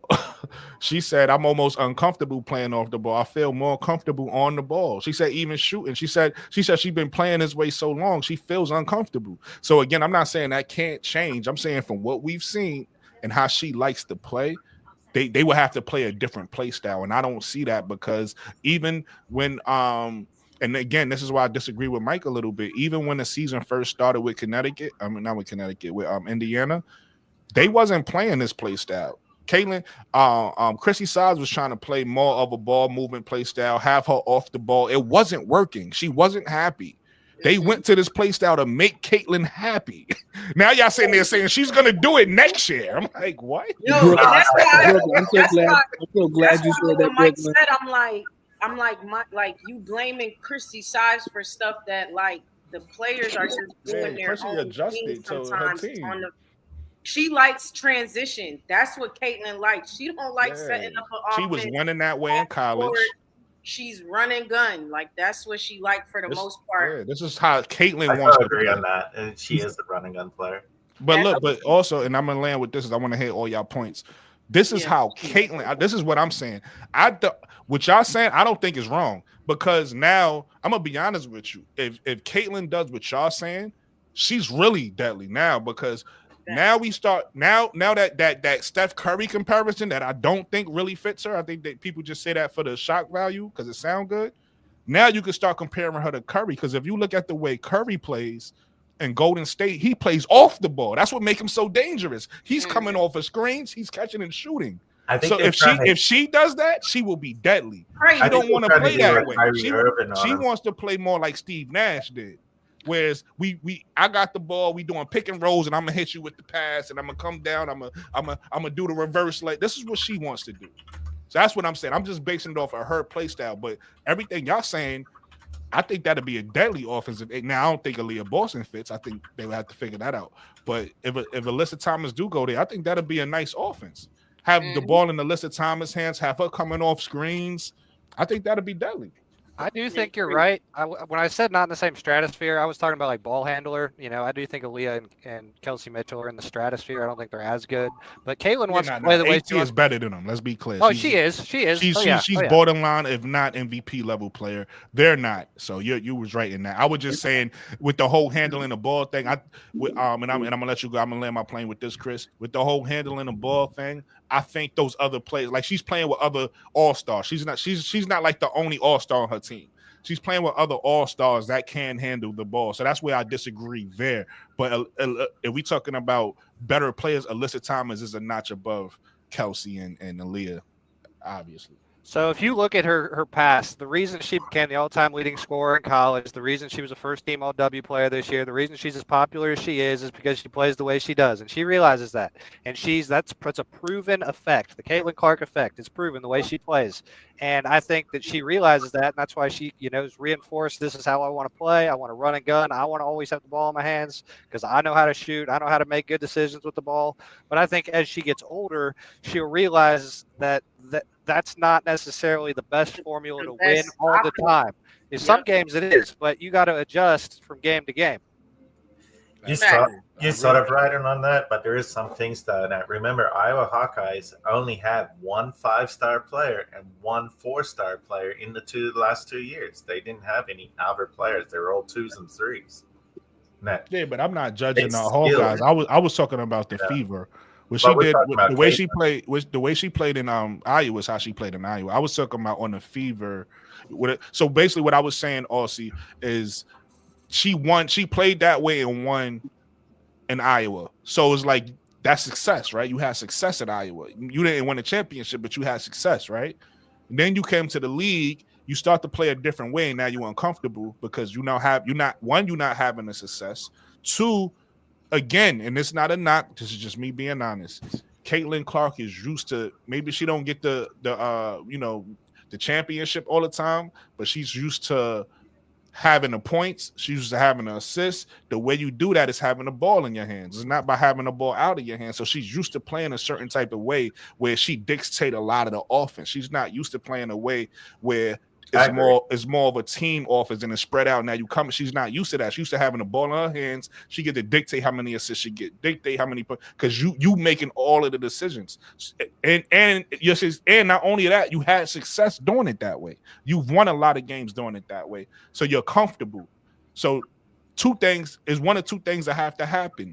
One, they're going to have to continue to build around Caitlin Clark in this way and just put the right pieces around her for her to win this way, or she's gonna have to open her mind up and say, I want to play a different way. I'm gonna listen. I'm gonna take a step back, and maybe she didn't respect the Chrissy size, but maybe a Stephanie White is somebody who she'll say, okay, I never tried it this way, but I'm gonna try it a different way. Maybe I get different results. She's trying to get her coach from Iowa to coach them. Stop it. Stephanie That's White. what she's politicking for.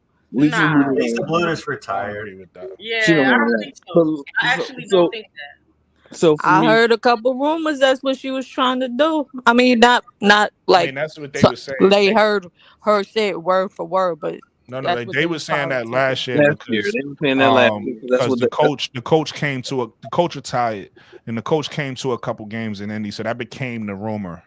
But listen, we don't know what happens behind closed doors, but so far for what we've seen, that hasn't been the case. I think that was just a rumor.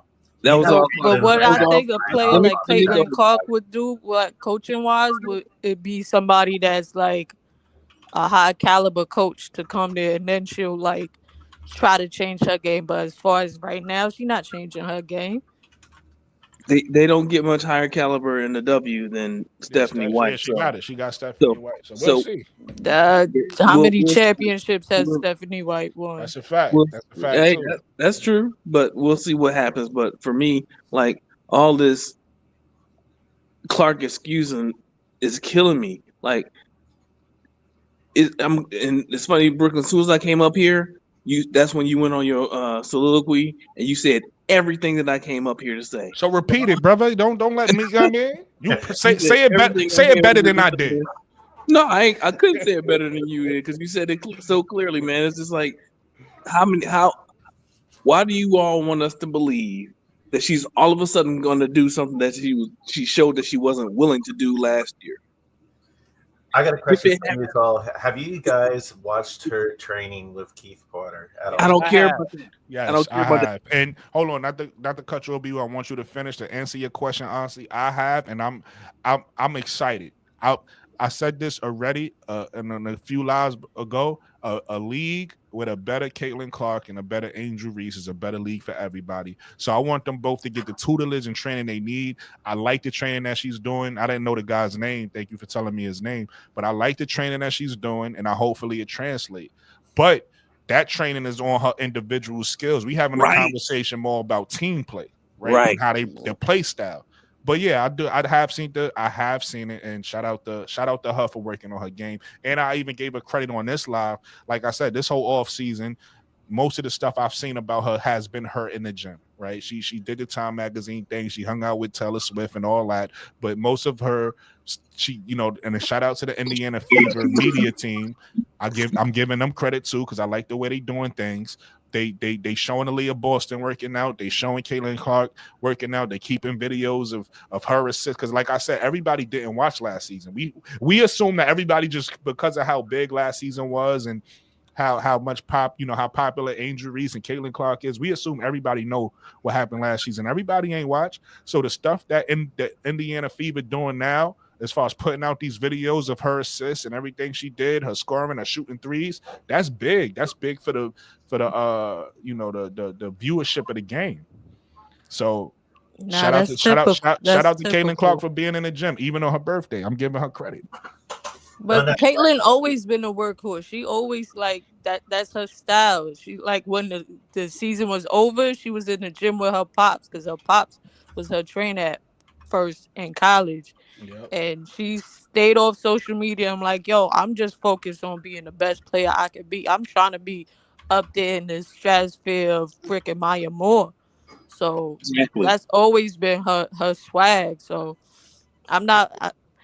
Indiana, the WNBA has a promotional problem right now. Like Facts. Caitlyn needs to be more on social media, but that's not her thing. So she needs a publicist to probably, build on that and work with the Indiana Fever, because she not gonna do it. She's like, no, this is my craft, this is my job, this is where my bread is getting buttered right now. I agree. If you guys looked at Caitlin last year, it looked like there was a mandate that every time that she passed the ball to somebody, they had to shoot it so she could try and get an assist. And I can remember Phil Jackson doing an interview where he was talking about the differences between Kobe Bryant and Michael Jordan. And obviously, Michael Jordan had bigger hands and he had a better skill set. But he said the mindset that was different is that the first 3 quarters, Michael Jordan would let his teammates get involved, so they would play better and they would be more involved throughout the whole game. Whereas Kobe is just trying to gun it from the start, and he didn't quite have the same level of tank, like energy at the end that Jordan would have because Jordan's deferring. So twofold, in the fourth quarter, Jordan had more energy and his teammates were more involved, and that helped him more than Kobe. And Caitlin needs to kind of develop some of that. She needs to realize that you need to get your teammates involved so they help you more and they care about you more. I feel like there were some times I was looking at Nalyssa Smith and Kelsey Mitchell, and they're like, "Bitch, let me get a shot. Like, come on, let me handle the rock a little Not bit." bitch. Wow, you get spicy. Well, I mean, for Bitch, real give me though, the ball, bitch. no, for real though, and I just feel like she needed to develop a little bit of deferring. That would help her overall team out. Maybe not her specifically, but the team, the Fever. Right. I mean, and that's what it is, right? And I love that you pointed that out, Chris, because I think you said it. Like I be trying to figure out the verbiage I'm trying to find, but that's exactly what I'm saying. Like her effort in everything will change the dynamic and make them real contenders. All those top teams, they have that kind of chemistry. They got that type of feed to McBuckets, to Bridget Carlton, to Courtney Williams. You know what I'm saying? Like Atlanta Smith, they all got that. You got to go against Chelsea Gray, Asia Wilson, and Jackie Young. You know what I'm saying? And then Kelsey Plum if she stays type shit. So these teams, they have that chemistry. They have that camaraderie amongst each other in the way that they play on the court. And a lot of times also in the locker room. And I think she be missing that. Now, this is her first year, so I don't think it's crazy. Like, I don't think it's crazy that she's missing it, right? Like, these teams I'm talking about are players, they've been in the league this long or been with their team that long. So a lot of the stuff that she needs is just going to take, it's just time. It's just a time thing. Yep. Mm-hmm. Specifically, and I think people want to rush her to this championship. And it's like, let her take her time to get there. It's unrealistic. And then if y'all want to rush her, like if y'all want her to win 5. And the way to win 5 is by taking your time to get there and creating a team, creating that chemistry and the camaraderie. But she does have to get that type of personality to her where she does give a fuck about her teammates. She has to. I get you did it before. I get in Iowa, you was the top dog. But you gotta come up out your body and start trying to, be more a part of the team and stuff like that. So I want to add this in there because it just came to my mind. I said this on a few lives ago as well, but I think it's important to state that on this live since this is Indiana Fever Live. The other or the most important thing I would say about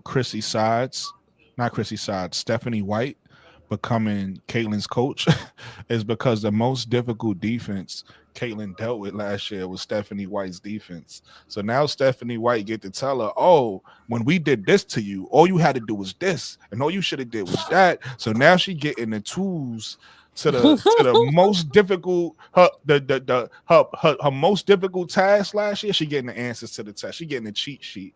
They said that, right? Yeah, they totally said that on So that's another thing that's like a little. Connecticut might not even play like that again. No, I'm not talking about Connecticut. I'm talking about Stephanie White's defense, right? I'm not even talking about her facing Connecticut. I'm talking about the things Stephanie White did to frustrate her, right? It's things that a lot of times in basketball, it's just IQ. It's knowing how to deal with what's in. For instance, a zone against a team that don't know how to beat the zone is a dangerous defense. But a zone against a high IQ team that know exactly how to beat the zone is a terrible defense. You get what I'm saying? So it's like if you put a strategy against a player that don't know how to handle it, then you're gonna have success. But if you tell that player like, oh, remember when we did this to you? All you had to do was move over here and put this piece here, put that piece here, and you would have killed that defense. Then that play like opens up for that player, like, oh shit. Case in point, talking about the zone defense. All Kobe used to do against the zone was have Pau Gasol play the high post. He would have his other big play the low post, and they would just play out of that. So it was no way you could zone Kobe because Kobe was going to kill you in the zone. You get what I'm saying? He knew exactly how to beat it, but not everybody knows how to beat it. So they might be out there trying to cross the zone over and don't realize that's a terrible way to beat the zone. Of honor on Caitlin Clark in that playoff, and it's like, who saw that happening? Yeah. Caitlin did an interview with Jada Jimpy's podcast with her two, Kate Martin and Gabby Marshall, they're the girlfriends from Iowa. And she was talking about how in college she never got blitzed. But the blitzing, that occurred in the WNBA from Stephanie White and the Sun and the other teams, she felt like that trained her to be such a better player. She said, if you go and watch the podcast, she thought she could be averaging 50 in college after her rookie season. This happened like after her rookie year. So the fact that she's actually going to have, as you say, Stephanie White as a teaching tool to learn off of, like that is going to make her so much better because Caitlin is not a great defender. I don't think she has a great IQ for defense like offense. I thought at the beginning of the year, if I was Caitlin, I'd be like, okay, I'm going to call up Tamika Catchings, the best defender ever to be in the W, and be like, how much do I got to pay you to be my defensive coach? So, I think it's going to go miles for, having Stephanie White as a coach. I think that's what Caitlin really needs to realize that this is a team game. This isn't a you game. And she needs a really good coach to tell her that and teach her that. And I think the only way that she's going to learn that is through results, winning. Tamika Catchings in management, so she already know that. She already trying to build a team. She's already trying to help build a team to make sure that they can at least go for another championship. Because I think it was towards her last year in the season, Tamika Catchings won a chip. But she was fighting for it. But yeah, I think Caitlin Clark only needs to have a good point guard and a dog, somebody that's willing to probably catch a couple of technicals to get people off of her. Because Indiana was playing way too soft for me. Oh, yeah. Caitlin Clark wanted to go ham, and they was like, no, we got to do it the right way. We got to play nice. No. You need somebody that's willing to catch a couple of technicals because she was getting beat up in the first half, and then she got a backbone. Like, okay, I'm not taking all these fouls no more. Y'all gonna get some of these hits too. And she came at Dejanay Carrington. That's a fact. I feel like somebody a little that would help them out too. I would love to see it. It wasn't nobody really like ready to go on their team. Like a bodyguard. No. Yeah. Because I even felt that with the Lynx. I was like, the Lynx ain't gritty enough. Y'all need a little something for JJ. Like, y'all gotta get a little something. They definitely did. And I was loving it that they didn't have it. So JJ was messing Alana Smith up, yo. She was it was crazy. So I would love to see them get a little, you know what I'm saying, a gritty player like that. So who do you think they got that's a dog that's in the draft that they could draft like that? Anybody? Get it from the draft, and that you're not going to get that from the draft. Yeah, like I said, I made this point early. I don't know if people heard it. I don't even think I think they need to trade the pick for a veteran. So to answer your question, Chris, I think they need to find a veteran big. I'm gonna be honest with you, Aussie. Again, that's your perspective. I ain't changing that, but I don't even think they need an AT. I think, listen, like I was telling Key earlier, right? And you guys speak to this because y'all Fever fans. Listen, y'all got a big three already. I mean, it goes to show you how. I don't know how good you think your big three is, but a big three is a big three, right? And all three of them is all stars. When you talk about Caitlin, Kelsey, and Aaliyah, they all have a role. They all know their role, right? Caitlin Clark and Aaliyah has that pick and roll game that they perfected last year. Kelsey Mitchell is their clutch player. That's the player they go to down the stretch that's going to knock down all the big shots for them. Y'all issue isn't bringing in another star. That's why I don't understand teams like the Liberty and teams like Indiana that want star players. And that don't make sense to me when y'all already have y'all team. Y'all need role players. I need players that's going to come in and play a role, that's going to come in and defend, that's going to come in and hit like Lexi. Y'all need more Lexi Halls is what y'all need opposed to ATs, in my opinion. But yeah, because see what happens, and I'm gonna land my plan with this. What happens is when you bring in too many star players, now you got to start sacrificing. Who's gonna be the sacrificial lamb? That's what people don't get. We can sit in here and build all these elaborate teams we want in our head on paper, but once they hit the floor, case in point, look at the Heatles, right? All three of them, LeBron, Dwayne, and Chris Bosh, was all the stars of their team before they came together, right? How many of y'all here still talking about Chris Bosh like a star? That was out the window when he left Toronto because he went to go play with two other players. It was a 1-2 punch. Chris Bosh became a role player. Now, it was times where Chris Bosh had to step up, and he had big games within that big three, but for the most part, he was sacrificing a lot of offense. So people got to realize when you start to put these teams together, and like I said, when you take a look at the Fever big three works together where all three people was able to get off. If you bring in a fourth player now that got to get off, somebody sacrificing somewhere. Y'all tell me who that's going to be. Kelsey Mitchell? I think it really depends on the personalities. Like if you look at the KD Warriors, they made it work. But I was going to bring up somebody brought that up too. That's not a case either. If you look at the KD Warriors, KD got his points, correct? Yeah. Clay got his points, correct? Yeah. Steph got his points. That's a big three. Everybody else on that team wasn't getting points like that. I mean, Draymond was a star. He was still getting his Draymond wasn't rebounds. dropping 20. Draymond was a star in his role. Draymond was getting rebounds. He was playing defense. He was playmaking. You could put Aaliyah Boston in that role. I don't think she has an ego like Caitlin and Alyssa Thomas and Kelsey Mitchell do. Alyssa Boston was a number one pick. He's got that dog for being a top 5 big, not for being a playmaker.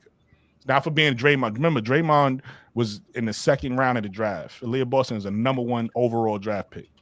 You know how to play like Draymond? If they could go back in time, there's no fucking way Draymond's being a second round pick. Like, are you kidding me? Even if he's a first round pick, Draymond is not a lottery pick. Yes, he is. If you go back and redo that draft, he's a lottery pick. So you building your team. Aussie also pointed something out. Like, I don't know if Aaliyah even, like, Aussie said that Draymond's a dog. Like, you know what I mean? Like, I don't know. I think y'all need a dog and some defense. That's Alyssa Thomas. She that dog. Yeah, she is. But the thing about Alyssa Thomas is she's not a role player. So again, you bring in Alyssa Thomas, and Alyssa Thomas is gonna look at her right now. Are you watching Unrivaled? Yeah, I'm watching Unrivaled. Okay, so I'm an honest man. I'm an honest man. I admit when I'm wrong. I thought Alyssa Thomas was gonna struggle simply because she don't shoot the ball well. Well, Alyssa Thomas is the engine for that team. Exactly. She's playing that role. So now you telling me Alyssa Thomas is gonna come in and be a role player for you, or she gonna come in and be the engine for the Fever? She's going to be one of two engines, her and Caitlin. I think they're both, top 5, top 10 players in the world, and I think they both respect each other enough to, basically play off each other. Okay. And I digress. And I don't see that happening. I don't see it happening, but I digress. Well, if they don't do it, that'll be the Emma Missaman, and as I said, that's the exact same thing. She needs that ball in her hand. It's the same type of player. The thing about Emma Mason, that's why I don't think they need either or. I don't think they need an Emma or AT, in my opinion. But go ahead, Chris. I don't think Caitlin would respect Emma Mason as much as she respects Alyssa Thomas. Maybe after she played with her for a year or two, but she respects Alyssa Thomas right off the bat because she played against her in the playoffs and in the regular season, and she knows how effing good Alyssa Thomas is. Chris, let me ask you a question. Did you see the game where Caitlin Clark yelled at, I believe it was Grace Berger for shooting the shot that she made? I don't recall that, but I believe it happened. It was a game that Grace Berger shot. There's a game that Grace Berger shot a shot, and Caitlin Clark wanted the ball back, and the ball was in the air, and that's why I said she needed to be a better leader. Caitlin Clark had a fit. She was pissed off. She shot the shot. Then the ball went in. This must have been That was like crazy. the first 3 games in that because I don't remember what game it was. All I remember is when I seen it happen, I started laughing. My point is, have you ever seen Alyssa Thomas shoot the ball? Don't crack on Alyssa Thomas shooting. I'm just saying he's talking about Caitlyn gonna respect Alyssa. Caitlyn don't want nobody who can. Listen, Caitlyn don't want nobody who can't shoot the ball shooting the ball. She can shoot the ball. Just give it from the free throw line to the baseline. You talking about the dinosaur push?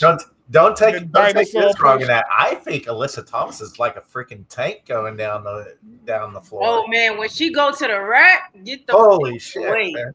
Dude, what if away when AT going to the nobody could handle her but Angel. You don't think that when Alyssa Thomas chokeslammed Angel on the ground, if Caitlyn was on her team in that game, she might not have overtly been like, "Yeah, get that." Under her breath, and she would have probably smiled a little bit, like, "Yeah, get it." Facts. That's facts.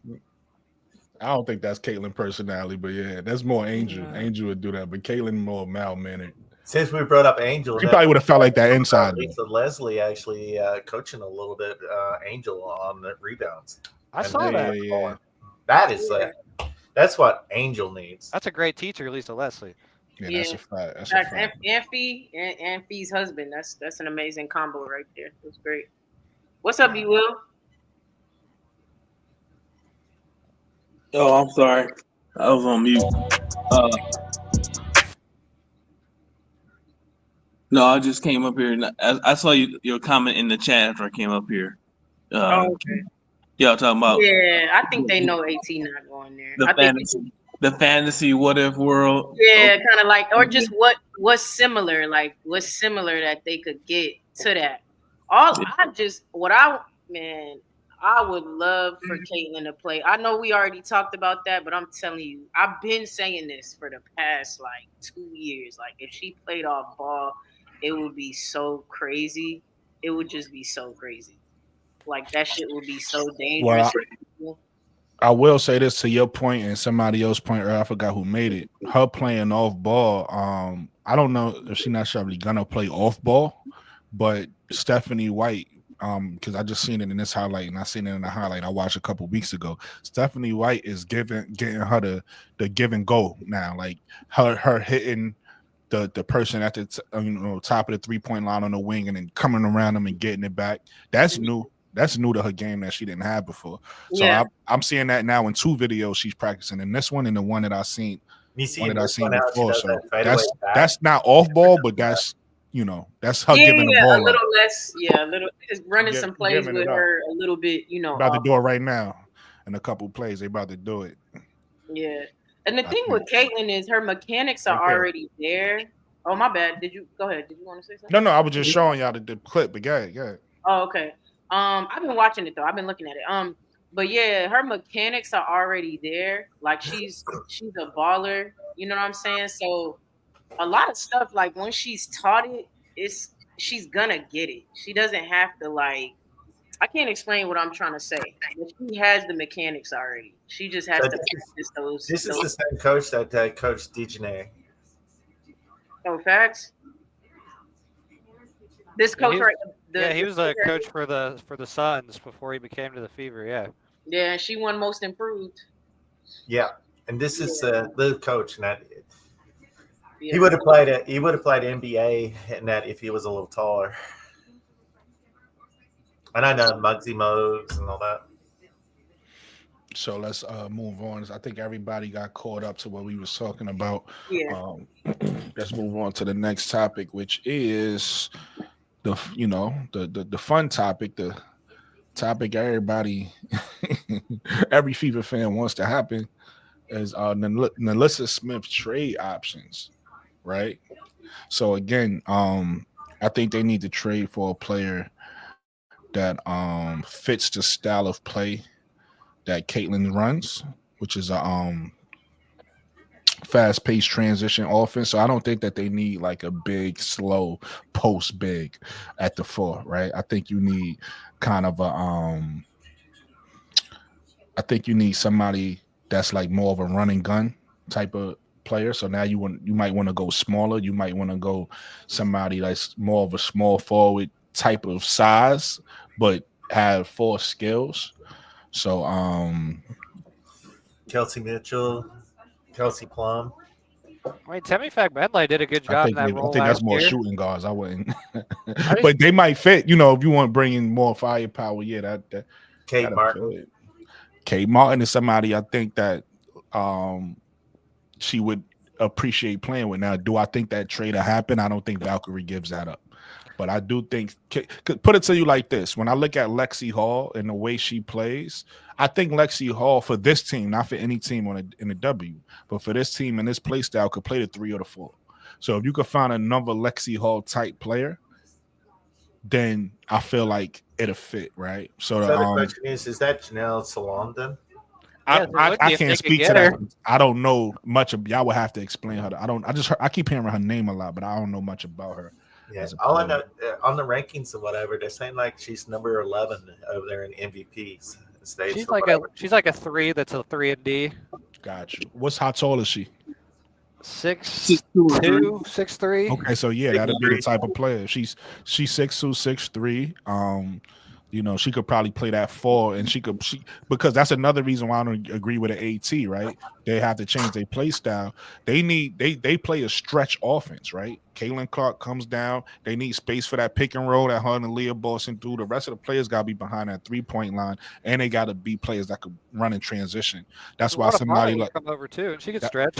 Yeah, maybe DeWanna Bonner, but now really not her because she's good from mid range. She's not a great 3-point shooter, but she's still a Hall of Famer. So I would, I'm sure she'll make the Fever better. Go in the draft. Say that again. Sellers going in the Ryan draft. Sellers. I hope Sellers go anywhere but the Sky. She just got hurt though, so we got to see her injury. Before we start talking about where she going in the draft. She just banged her knee like last game. Yeah, y'all telling us that then. But I think a couple options, and again, I don't think none of these are probably realistic, but a couple options that can happen for Nalyssa. I think Kate Martin, but again, I don't think the Valkyries do that, but I think that might be a solid fit for the Fever.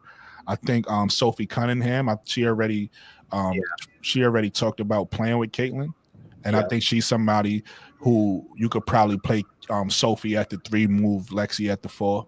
Do you think the Mercury's going to give that up since she does so much for the Mercury?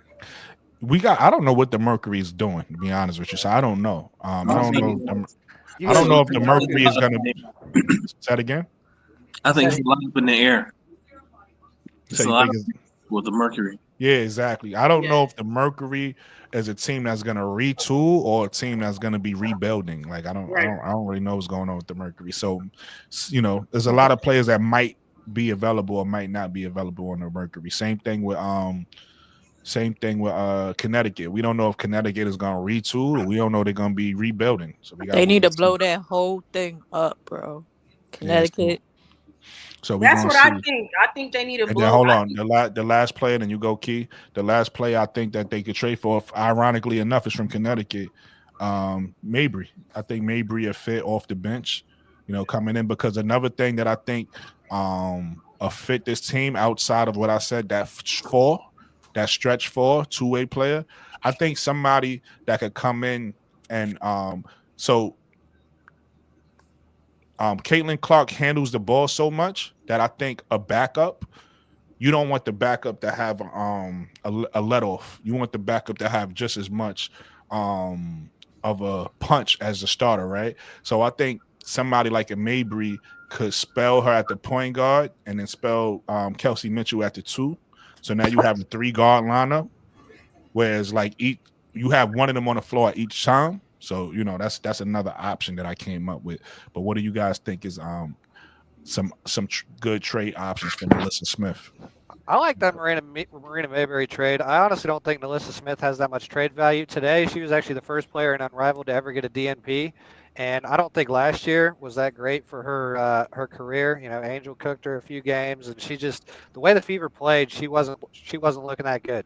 But I do think Connecticut would want her because of the connection to Dejanay, and if they're rebuilding, Dejanay's like, bring in my bae. She'll give us some offensive punch. We're going to be playing differently, obviously, than the Fever play. We're going to be more of a half-court team. But the other players, I just don't see the fit as much. But I really like that Marina Mayberry one. You probably have to give up like Grace Berger, maybe the 8th overall pick, and and then also Nalyssa. But I like that. I think Christine. I think her name is Christine Bell from the Aces, and also Yeah, should be a good name, Christine Bell. I I see forgot. other options too is trading Nalyssa to the Valkyries for the 5th pick. You think they would do that? You think they give I up don't the think 5th the pick for Valkyries Nalyssa? would. Kia Nurse. They not about to trade for no 5th pick. I don't see that happening. Dominique Malonga, they're not giving up Dominique Malonga for that. Right. They're not taking Dominic though. They'll take Kiki. Yeah, Kiki, they're not giving Kiki up Nalyssa. And I'm not saying Nalyssa Smith is not a good player. I'm just saying that nobody's gonna trade damn near lottery pick for Nalyssa right now, coming off the year she had. I agree with Chris on that. Yeah. But Brooklyn, Janelle Solange, you said you haven't. Did you watch the Olympics? I did, but I was focusing on Gabby, so I don't really. So that's a good. So I'm glad you said that. Who's your second favorite player on that France team? No, I really don't know. I'm saying educate me. I was solely paying attention to Gabby that I really don't know what nobody else is doing. I thought that would have been good enough. That would have been good enough. If I go back, you know how it is, second watch, or like if I go back and watch those games again, somebody else might stand out. But in them games I watch, I would just like, let's go, because I want to hold in the sky. So I'm like, let's go, Gabby. Okay. But go ahead. I think it's somebody else's turn. Go ahead. I know Key was talking. I had interrupted her. You remember what you were saying? Nah, actually, I think Mikachu was saying Kia Nurse and what'd you say, Mikachu? Kia Nurse and I think her name is Christina Bell or something like that. Yeah, Kirsten Bell from I would like to see that. I seen her play and we probably gonna see it again coming up soon. I seen, obviously she don't play much for the Aces, but she played in Athletes Unlimited last year. She's pretty good. She's solid. Yeah. It's a bit like Megan and she's a good defender. I saw her in Florida. She was bowling out. Yeah, she's like a forward with guard skills. She got, she's a solid player. So yeah, that's a good name too. I like that. I don't see Gabby Williams coming back at all. So I think she will for two reasons. One, they called her, so she's getting a max next year, and then after the CBA negotiations, everybody should be getting, bigger contracts. So at that point, because you gotta realize Gabby make her decisions based off of, who's gonna pay her the best. So if overseas pays her the best, overseas she's gonna prioritize. If WNBA pays her the best, then WNBA she prioritizes. But I'm saying, Brooke, I was gonna say, Brooke, do you think she plays it nice for this year just because she thinks she's gonna get the bag next year? Because she doesn't. I heard she don't like the fact that she is being cored, and even if you're cored, you can decide just not to play. Oh, so I didn't know that. That's new information. I was assuming because she's called and she's getting the max, that's gonna make her happy because again, she wants to do what's best for her and her family. But if she's not happy about being called, then that changes things. Maybe she doesn't. It's possible. My thought was when I seen it, I did a show on it. My thought was maybe she said, okay, I'm okay with it. Go ahead, so y'all can pay me the max. And then next year the CBA is coming. So all right, it's cool. I'm cool with coming to play with y'all. I know Jewel's about to go, so y'all gonna need me to step up, which I think should fucking happen. Anyways, it's actually insane. I think I heard her in a press conference complaining about how even though they say you making 100 and something K, you're not really getting it. So I don't think she's gonna prioritize the W as much because it looks like the Storm is still in like a funky rebuild phase, whether they don't know whether they want to blow it all up or not. So I think her situation is up in the air right now, to be honest. Mikachu, I think they trying not to blow it up. I think they're really trying hard to do the Jewel Lloyd trade, but still be contender. Because I know Skylar and NECA would be, they want that championship. So I think they're trying not to, and I think that's a part of why they poured Gabby. But she can absolutely say, I don't want to play like Ella Deladon did. I'm going to bring up Elena Deladon too. I think she would be a perfect free agent for almost any team, but especially for the Fever since they need a 4, even though she's not a great defender. But, I think the Storm was they were the worst team in terms of expectations and actual reality last year. The level of talent they had, they should have been competing for a championship. Having Ezzy, NECA, Jewel Lloyd, Skylar Diggins, Gabby Williams. Like, dude, they had so much freaking talent, and they just didn't do what needed to be done. It was Jewel, though. They just didn't know how to work with each other. It was the chemistry. The chemistry. Jean Grey said Gabby agreed to the core. If you Jean, I'm saying the same thing. It's a possibility that she agreed to it. That's what I'm saying. The same thing. I haven't seen anything written though. That's why I'm not gonna say she said she agreed with it, but I'm assuming that if they did that, then she might have said okay.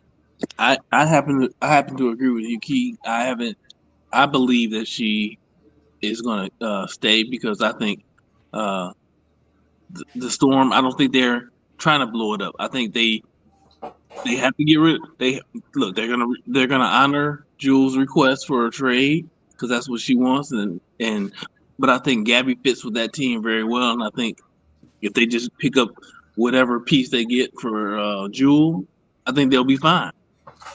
Have you guys heard about the rumored trade that was supposed to came out today? Yeah, I was talking about it in my live earlier, Aussie. I was talking about it. I definitely KP and Lloyd, and then the draft picks with the Sparks. A 3-way. Yeah, they trying to do a 3-way. Listen, I'm gonna shout out. I don't like that. I gotta shout out WBB Universe Key because she meant before this was even a thing. She said that that's a possibility. She said that, and I couldn't see it only because I was like, from Drew Lloyd's point of view, that makes a lot of sense. I could see her in the Aces, but I can't see Kelsey Plum in Seattle. I said that's all, like I would have to admit, like that's hard for me to envision. Nah, she goes to the sports. Brooke. She okay, so I don't know about the trade, but I'm saying you did make that point of that's gonna start that transaction. But tell me about the trade. I didn't hear about it.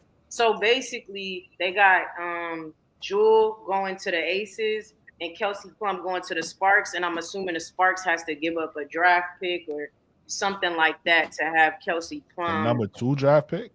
Somebody said the number 13 draft pick, their center Lee Ryu, and no. Then also they're getting one more player. Let me look it up. One second. Yeah, they said something about player options. So they said it's a 3-way like trade or whatever. Seattle, Hawks, and the Aces, with the Seattle getting some player options. Something like that. They're gonna have to give up something for. I knew they wasn't gonna give Jewel up for pennies. I heard the second round draft. Oh my god, second draft pick as well. Not round. Which would be Olivia Miles to Seattle. No, it might be Kiki Arafin. The number two pick, you mean? No, the second round pick. So Ray Burrell was the other person. Ray Burrell and 13 is what I heard. Okay, but I heard, and you might be right, Chris. We're gonna see how it play out. I heard just the number 2, like the number 2 draft pick. But in Seattle, they don't need Olivia Miles. They would need like a Kiki Arafin or some shit. That would give you guys exactly what you want. Is what I want. Yeah, you motherfucking right, Aussie. And that's all I care about is Olivia going to the sky. Yep, and that's exactly what you need. Exactly. I guess I must be missing the detail because y'all said it's not the number 2 pick. No, listen. She heard it is the number 2 pick. The one that I heard wasn't the number 2 pick. Okay, so there we go. And I said we'll see how it plays out. Oh, because you all right. You don't get it, B. Will, or you do? No. So what I didn't get is how we talking about Olivia Miles when I thought it was clear by everybody that it's not the number 2 pick, it's a second round pick. That's what I heard. Oh, I heard you say. I heard you say, Keith, the number 13 pick. No. I said I heard the number 2 pick. I heard the 2 also in the 13. Okay. 2 and the 13. Okay, that makes sense. It's making more sense to me now. And I heard with the 2 they go Kiki Arafin and call that shit a day. Because they about to lose Mercedes Russell, I think, as a backup big. Not a loss. That's the game. Which is for sure a game. I'm thinking obviously Gabby has to step up. You know what I'm saying? In some way, since Jewel is leaving, you got Jordan Horston. You know what I'm saying? You got Kiki Irfin on a rookie deal. You So good? if you guys get Olivia, then who gets the Mystics get the 4? Who do they take? The Mystics. Malonga, maybe. Malonga. Yeah, I mean, if anybody could get Malonga, they take Malonga. If they have any sense, you take Malonga. But if I'm the Sparks, I'm not sure I'd do that deal. Like, I mean, Kelsey Plum's a good player, but for 1 year, if you look at it, you could have Brink, Rakia, and a number 2 pick, which could be, who knows, whoever they pick. But you could have all 3 of those players on like rookie contracts under this CBA, which means when the CBA goes up, you can bring in some real serious free agents, and you're LA, so people want to come there. Yeah, I already said earlier. I was like, if it's up to now, obviously, I want Olivia Miles to the Sky. So I whatever that takes. But if I'm the Sparks, I'm not doing that either. Like, You guys do the floor general. Yeah, hard, really bad. Both teams need a floor general, the Sparks and the Sky. 100%. Yeah, but they ain't the Sparks. I swear, like, why are we acting like the Sparks don't got a Don't they got So the Sparks just sent an offer to Ari McDonald. Right. And then also, I forget the other player name, but there's another player and then from, don't they from got France. Lexi Brown? It's another player from overseas, and Lexi Brown. Lexi Brown Brown's got a health. she got a health problem, and she's not really a 1. She's more of a 2 that could play the 1. So But they have a 1. She actually played a 1. Yeah, it's Aaron McDonald. And it's another player they picked up. I would have to go look. T. Carmella said for the panel, do you all believe that Jewel is worth the number 2 pick? I personally don't. No. I don't. Nope. I think a younger Jewel is skill set, but at this point in her career, I wouldn't do it. With the talent that's coming out in the draft, I'd rather just get a younger player. Yeah, and vibe out. But skill set, yes, a skill set. Jewel is a hell of a player, but she's older. But it's not Jewel for the number 2; it's Kelsey Plum for the number 2. Right, facts. Either one. Nah. Either one. Nah. Neither one is a no. Too much talent. Too much talent coming up in the draft. It wasn't so much talent. I would say differently. Yeah, like even if you don't pick Olivia, like it doesn't matter. No matter who you pick, that's better than, to me, Jewel Lloyd and Kelsey Plum. To me, this is not saying they're not great players, but it's the trajectory of the Sparks too. You got a young. Tell them about it. Tell them about the trajectory. Buy a cook. I just don't. I think I don't know what the Aces have to give up, but I think the pickup for Jewel Lloyd, I think that's pretty decent. Giving up Kelsey Plum. That's it. Aces is good. Yeah. Aces is good if they get Jewel. I personally think that's if they get Jewel. Hey, B. Well, if they get Jewel, and I heard that BG might go to the Aces too. I did hear that. That's dangerous, Jewel. Oh man, because now you got somebody to take the pressure off of Asia. Exactly. Yep. They win it. They 3-peating if that happens. Yeah, if they get BG, give them 10 minutes a game and they win it. BG gave them 10 to 12 minutes a game and they won. They win the championship. The major problem with that lineup, I'm talking a massive problem, is their transition defense. They all slow. Oh yeah, absolutely. Listen, BG will be on the bench most of the game. It just when they need it, she'll be in. But I was talking to somebody in the comments about this. On which team was they a fan of? I think they was a fan of the Liberty. And we was talking about JJ and where we got her ranked. I got JJ ranked as the number 1 big in the league, right? Center. And I was saying that but all that depends on where you rank BG. Like, I don't know. It's hard to rank BG because, of her deficiencies, but she's still the biggest big in the league, and she skilled. She's not just a big body. She could shoot the 3. She could post fade. She could pretty much. So I don't even know where you rank BG in the top 5. BG Do you guys might be think that Liz Cambridge is coming back too? I would like her to. I don't think she is, but I would love her to. Listen, I want to see that. To me, I want to see the best talent in the WNBA, and I want to see them all go at it. So Liz at 6'8" is still a top. She's still a top center at 6'8", right? wherever She you want to burned too rank her many at. bridges. She ain't Yes, coming back to I the don't think she's coming back, but I would love And to I see love it. I Liz would love to see it. Cambage too. And Cardosa can't sit on a bench. Hell no, she's way too good for that. Oh Way no, too she's good. starting. She sat on the bench for you guys for a long time. She was injured. Remember, she was out from the soldier. That's what I was gonna say too. Yeah, when she was healthy, she was playing. I don't know what he's talking about. She was injured, bro. She was injured. When she was sitting. But she's starting next year. That's why everybody's like, oh, who gonna I'm like, whoever coming gotta if it's a big or somebody to back up Angel, I'm like, they gotta come off the bench and they gotta be okay with that.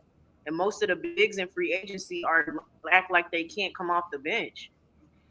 I already said it. I want Tina Charles, and I think Tina Charles. I would love that, but she's not coming off the bench. I think she will. Yes, she will.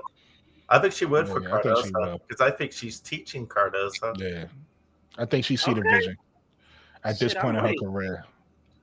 If she All want she to care ring, about is getting that ring. yeah, and she ring chasing too. But she's not going to win a ring next year in Chicago. Though. She ain't winning the ring with Nah, Scott. but she was counted out, and they took her to Atlanta where they barely made it to the playoffs, and then they went up against the Liberty and tried to give them some work, but it was just Tina Charles and that other girl that came from Connecticut. I just can't remember her name. But I'm gonna give B some credit because she thought about something I didn't even think about. On top of her wanting to win and everything else, Tanisha Wright is in Chicago now. She has a connection with Tanisha Wright, so that might be extra incentive to say, I want to come there. That's For the fair. Fever free agency, the other one I heard was Ariel Atkins. Nah. You'd have to trade for her, right? She's not a free agent. Yeah, she's not a free agent. I would love Ariakis though, but a lot of people, not everybody, so offensive heavy. They're not thinking about this. I wouldn't even mind a Brittany Sykes, especially if you don't get somebody like a Dejanay Carrington. That's somebody else that could, provide a little bit of pressure on defense. So I wouldn't even mind a Brittany Sykes from the Mystics. I just thought about especially somebody. now that we lost Kennedy. You know who I would want? Shatori. I like Shatori. And I don't think she's going back to Washington. So answer the question about Shatori Walker Kimbrough or something like that. They offered her. Talk about it, Chris. This is what I'm talking about, Chris. They have a real legitimate big three. They got 2 number 1 overall picks, and they have a number 2 overall pick, but that she gets traded. We already know that. But then they have Kelsey Mitchell, right? They have a team that should be contending now. It's like this Fever is not rebuilding. They passed that. They passed being a rebuilding team. That's over with, right? You got 3 all-stars on your team.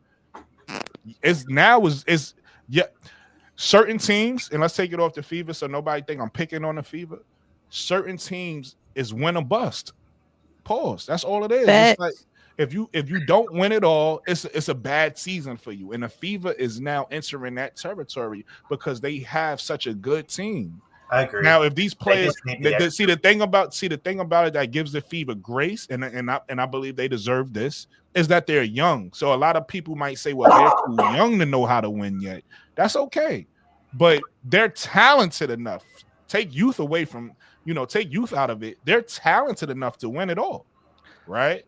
But it's up to them to put it together. They may never reach their potential, or they may reach it. It's up to them. But they have the pieces. It's really all about those. That's why I keep saying, y'all keep talking about these names they need to bring in. They already have a big 3. This is not a rebuilding team. Everybody add this star and add this star, and that it don't work like that. That's why when I listen to the Liberty already got a big 3. When I listen to the Fever, y'all already got y'all big 3. Y'all want to add another player, but don't want to talk about who gonna sacrifice.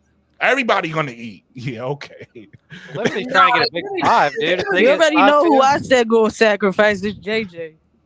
Yeah, right. The MVP. Okay. Yeah, she will. She's the one who kept y'all. She's the one who kept y'all in it. It's the reason why they won a championship. It's the fact that she loves to play defense too. Like when her shot is off, she'll go back to her beta mode, which is playing defense, Mika, which is not even a beta. That's like an alpha. No, but Mika, I agree with you. All I'm saying is when she played the beta mode, y'all lost. When she decided to be an alpha, y'all won a chip. You don't want her to sacrifice. She's you the want her to reason be an alpha because y'all win chips that way. Y'all don't need Satu. We just won one. Stop it, bro. Yeah, but y'all also lost one. Stop trying to blow gas up our ass, bro. We just only won one. Mika, you know and our basketball. 2 stars was playing like shit besides JJ. Exactly, Mika. So why would you want her to small up herself for fucking Satu, bro? Only one of your stars showed up, and y'all won. When we lost the first one, Sabrina Ionescu played like shit. She played better the next year, but she was gassed out because it went to 5 games. So she played like shit. So she gonna play better next year because she always builds up from the year before. So I'm not expecting her to play like shit again when she makes it to the finals. Because Stewie played like shit too. Exactly. My point. I'm not expecting that next year. Brooklyn, so you don't have to. Who cares about JJ the year y'all won it? To go in. Mika, who stepped up the year y'all won it? Hold on, Brooklyn, and hold on, Mikachu. Both of y'all, hold on, you New York motherfuckers. Yo, we from Brooklyn. That's how we. I already know. Both of y'all. But look, hold on. Before you go, Key, you see our 2 lions just roared at each other, and ain't nobody taking. Hey, Mika, you in your feelings? What are you talking about? Exactly. Well, hold on. 2 lions just roared at each other, and everybody's cool. What? You see how that works? No, Brooklyn. Go ahead, Key. I'm sorry. I'm being too Brooklyn right now. The only reason I know. You bring it down, but this is why people watch. They want to see the Brooklyn. Yeah, Mika. I'm gonna talk to you real quick. Don't do that. The only reason why I know is because I used to live up north for part of my life. So I understand what y'all just did. Why are you talking to me like I'm slow? I'm gonna pull a key on Key. Why are you talking to me like I'm slow with your hands? Because I understand. I understand. Because you just didn't know. Don't do that. Sometimes people from other cultures don't get what's going on, and that's all I'm gonna say. But anyways, hey, I'm Australian. Everybody not a lion. That's all. Everybody not a lion. No, it don't offend me either. Yeah. No, it's not y'all. That's why I said I'm talking to you real quick, Brooklyn. It's not y'all. It's something completely different. Listen. And but what I want to say is, Mikachu, you low key made me and Brooklyn's point. You're making it over and over again. What? You're Brooklyn. What? You ain't gotta say what like that, Mika. Nah. What was it? You're pointing out the fact that JJ is the only reason that y'all won. Well, but you get what I'm saying. A major part of the reason y'all won. But then you're saying you want her to down. It was one game, and it wasn't only JJ. That wasn't one game. You don't win MVP for one game. No. She balled her ass off the whole season. Yes, I'm agreeing with you on that game. But as far as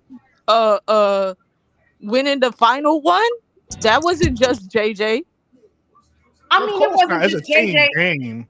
But we're talking about if Satu comes, someone from the big 3. Oh, we was talking about Satu. My bad. No, I did not agree with that. I'm just saying, I do not agree with Satu. I don't want her. I was just making an argument to make an argument sake, but I'm not feeling Satu coming in. That don't make no sense. That we not spacing the floor properly. You only hear the call. I'm thinking she's talking about. No. We talking about who gonna fall back if we bring another star. I was just talking ish about Satu.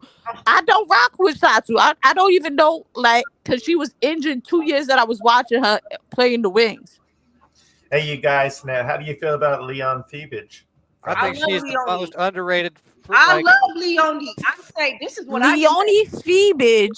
If she got 2 more, get your issue. Let me get it off real quick. I love Leonie, and my personal opinion for New York is go all in on Leonie. Don't go get Satu and do all of this shit. Go all in on Leonie and maybe get another role player, and you're fine. Listen, I'm gonna I want you to finish. I want everybody to wrap up their point. But keep in mind, I did a Liberty show. Y'all ain't show up. This is about the Fever. So any questions y'all have, ask them about the Fever. If y'all got questions about the Liberty, go in the comment section in my Liberty video and type it in there. But this about the Fever. But yeah, wrap up what y'all saying about the Leone Fever, and let's continue to ask questions about the Fever. I do have a question. Fever fans is what gonna watch, and they want to hear about 18. They don't care about the Liberty. Yeah, I think what she just did just last year, you know what I'm saying? Imagine if you go all in on her in the next couple years. I think they sustain it by going all in on Feebage and getting another maybe like little role player. I don't think you blow all of that up for and Aussie put in a private chat. I heard Leone Feebage for Satu. I think you're crazy if you Bugging. give up for Satu. I think you're crazy if you give up Feebage for Satu. Crazy. That makes absolutely no sense for the Liberty. Yeah. Oh. Not in terms of basketball. No, you just trying to do some shit to do some shit. Satu is literally good at one thing, and that's shooting. Everything else she sucks at. We're seeing it in them right. Better contract for longer. That too, money wise, is better. That's the better player. If you ask me, Satu is terrible at defense. Satu is just no. You don't do that. She's not gonna put you over the edge to 2P. And you're messing up the team chemistry by doing that. Who cares if she want to play with her sister? I agree, but that's what we're hearing, though. That's the big thing that. Nah. That's crazy. For if the Liberty bring in another star again, I'm not on the Satu train. If a Liberty bring in another star, we not messing up Feebish. She's still like when she's not like making a shot and then causing another foul. She's on point, but she's still young. I think this was her rookie year, so she got a couple more years under her belt. She definitely is a solid player that can knock down a three. She does not hesitate, and we good. So I got a question for the panel, right? Yeah. Because Indiana Fever already got a big three, and I don't think they need another star. Who's the third? But I do need Kelsey Mitchell, Leah Boston, Kaylin Clark, right? Those are they three all-stars, right? Okay. Yep. So my question to y'all is, I'm nice at what I do. Who's the Leone Feebage that the Indiana Fever could bring in to be that role player next to Lexi Hall? Because I think Lexi Hall is the role player. Who's okay? So that's the name. Janelle Salon is the consistent. That's what who's saying that's Aussie, right? That's Aussie, because if they killing you in the comments, I want everybody to know who to kill. That's Aussie saying it wasn't Chris. That was Chris. Okay, that was Chris that said Janelle Salon in the comments. Yeah. Do y'all agree with Chris or y'all disagree? You know, the player that's gonna be y'all, that's gonna round out y'all rotation, because y'all have 4 players right now in the starting lineup. I think fits perfectly. Lexi Hall, Kelsey Mitchell, Caitlin Clark, Aaliyah Boston. Y'all got to figure out who's that 5th player, right? That's gonna replace Nalyssa Smith to give y'all that. You make that hand a fist. You understand what I'm saying? So who y'all think that player? Who's the Leone Feebage for the Indiana? And it's got Janelle Salon is the name. Let's talk about it. Earlier, Aussie brought up Emma Masonman. That could work too. She's more of an offensive than a defensive player, so they'd have to be a purely offensive team. But I think that's less likely. Yeah. Mika or Sammy Whitcomb. Sammy Whitcomb. No, not Sammy. Listen, you didn't like the name. She's a solid defensive player, and she could shoot the three. I don't see. She's not Leone though. But Chris, I get the Leone. I don't think so. Leone Feebish is what 6? How tall is Wickham? How tall is Wickham? 6'4". Feebish is Feebish is 6'4". Feebish is 6'4". Sammy Wickham is not that tall. I don't believe. I have to look it up. No, she's not. But we talking about ball handling or. No, who's gonna fit the starting line, right? So they have a clear need for power forward where Nalyssa Smith is currently playing that's not fitting the role, right? You got Lexi Hall that's been inserted. Then Rebecca Allen. That's what I'm asking. There we go. I need names like that. Names that fit that's gonna fit the starting lineup. Or y'all think like a Kayla Thornton maybe? Or Kennedy Burke? It depends on how high you are from them. I think they solid bench players, but I don't know how y'all would have to speak to me, the more seasoned WNBA watchers. How do y'all feel about them? Y'all feel like they ready to play key roles in the starting lineup? You think they ready for that type of responsibility, or they solid bench? Sammy Whitcomb's only 5'10". She ain't that short. I don't think Rebecca Allen's a good enough defender. She don't play defense. That's why I said Sammy Wickham.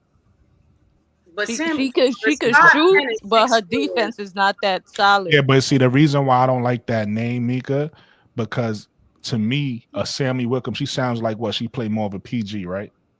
Yeah, she's a 2. Oh, so now, okay, she can handle the ball. She's a sound mind. But here's the thing: playing with Caitlin Clark, she would have to play the 2. So that's what I'm saying. I don't see her coming and playing the 1. Caitlin Clark is going to play the 1. That's what she wants to play. Caitlin Clark don't. Even though we saying she'll be deadly as a 2, we all know basketball, so we all feel that way.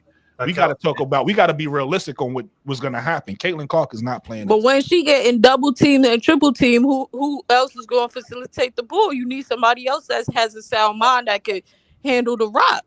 But then, so you saying that Sammy Wickham is going to now replace Kelsey Mitchell, because Kelsey Mitchell is only 5'8"? Yeah, 5'8". And so now, because Sammy Wickham is not playing the 3 at 5'10", that's too little. Yeah. So that's what I'm saying. That's why I'm not saying she's a bad player. I just don't think she fit with the Fever needs. The Fever needs somebody 6 foot and taller that can play that position. Somebody like that. Kennedy Burke. So again, I'm not saying that's a bad name, Mika. I just don't think that name fits the Fever. I don't know if she's a starter though. I think I like what you said though the other day, Mika. I think she fits the Liberty. I think I like her for the Liberty, Sammy Wickham. I don't know if she fits the Fever though. What if you traded up and you gave up like a Grace Berger or something, or maybe a 2028 like first round pick, and you could get Anissa Morrow? Y'all still going with these rookies? Nobody wants Grace Berger. I still see Morrow going at 8. Listen, we'll see. I think Morrow, because so boom, you see Morrow going at 8, right? Who you feel like is a top, what's the top talent to you? What's the top 5 talent to you in this draft? Top 5 this time, I would say you got Dallas is going to take Paige, and that you got Olivia Miles, and that you got Kiki, you got Dominic Malonga. There's Siska. I don't think she's going that high, but we'll see. The Sweden girl, Siska. Yeah, I know you're talking about. I don't think she's going that high, but we'll see. Now, then you got Pau Pau from. I don't think Pau Pau goes above Murrow. That's where I think she will. Now, it's basically who's Mystics taking, and that they're taking Dominique Malonga, and who's going to be the 6th pick. Because I see Pau Pau going at 7. Pull up Tankathon. So you think Pau Pau goes to the Liberty? I do. Okay. That's crazy. No, I could see that happening. It's good. It's a good thing for the Liberty. Yeah, I could see Pau Pau going to the Liberty. I could also see, again, I said this on another broadcast, Pau Pau is Polynesian, I think how you say it. Polynesian. Yeah. It's a huge community in Golden State. So I could see her going to Golden State for that reason. Maybe. So I could see her going 5. I could see her going 7. I could see her going. We don't see Dominique going to Golden State to be their franchise player. I could see. So I see her going 4. I could see. So again, we don't know where these players are going to go. We just got to say where we think they could go. I could see Dominique going 2, going 4, or going 5. I could see her going to any of those teams. I could see the LA saying no. We want to go all in for a dominant big, right? Like to solidify that. I could see the Mystics saying, we want a dominant big, and I could see the Valkyries saying, well, we starting our franchise. We want to start it with this young big who we feel like is going to be. I could see all those teams making that decision. We'll see. You know what I mean? The same thing you could say with Olivia Miles. You could see Olivia Miles going 2. You could see it going 3. It depends on what these GMs want to do, right? We start talking about these draft picks and start acting like we know definitively. Oh no, they're definitely going at this. We don't know what these GMs is going to do. But I could see different players going to different teams because it makes sense, right? It just makes sense for, if we talking about Dominique Malonga, I could see her going to LA. I could see her going to Washington, or I could see her going to the Valkyries. I can't see her falling past 5, but if she falls past 5, then it is what it is. Yeah. Same thing with Anissa Morrow. So to me, when I look at the Mystics, right, the Mystics They have solid guards in Ariel Atkins and Brittany Sykes. They already solidified there. They have bigs. They just picked up Aaliyah Edwards. They got Shakira Austin. They got Stephanie Dawson, right? They got bigs. What they don't have is a small forward. So I could see them either going after a Sonia Citron if she's there, or I could see them getting a Anissa Murrow if she's there, right? That's why I don't really think she's going to drop that far, but we'll see. And remember, the Mystics got 2 picks, right? They got the 4th and the 6th pick.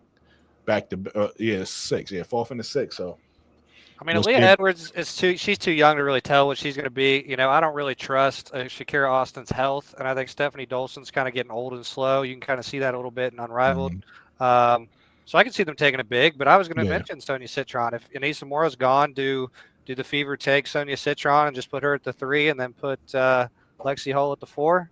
That would be Caitlin Clark's twin.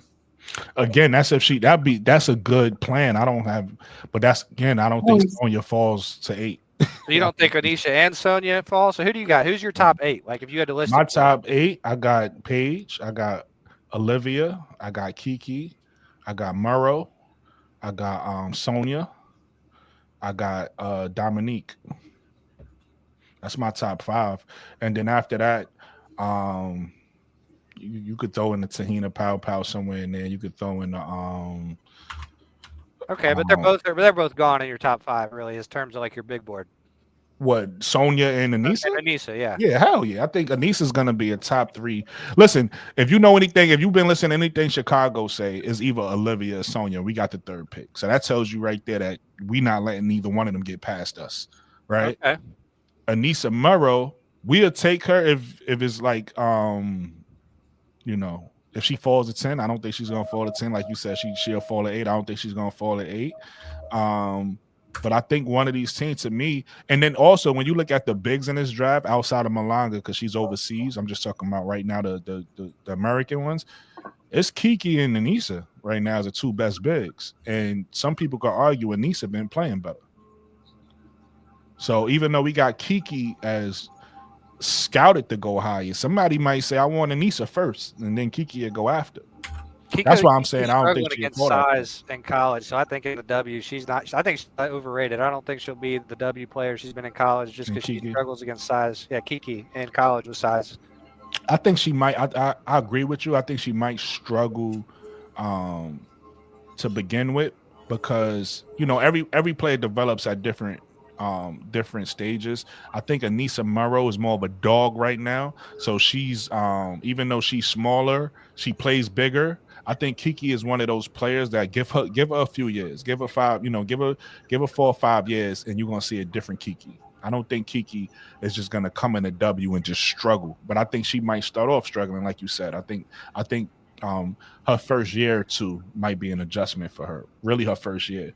But I don't think that's gonna last long. I think Kiki is gonna. That's why she has too many skills. That's why Seattle will be perfect for her, Brooklyn. Right. She has too many skills. She's 6'4", right? She's athletic, and she has a jump. Like for instance, somebody like Angel, who a lot of us love, and the things that we say Angel need to work on, she already has those skills already. She don't have to work on them. She just have to perfect them.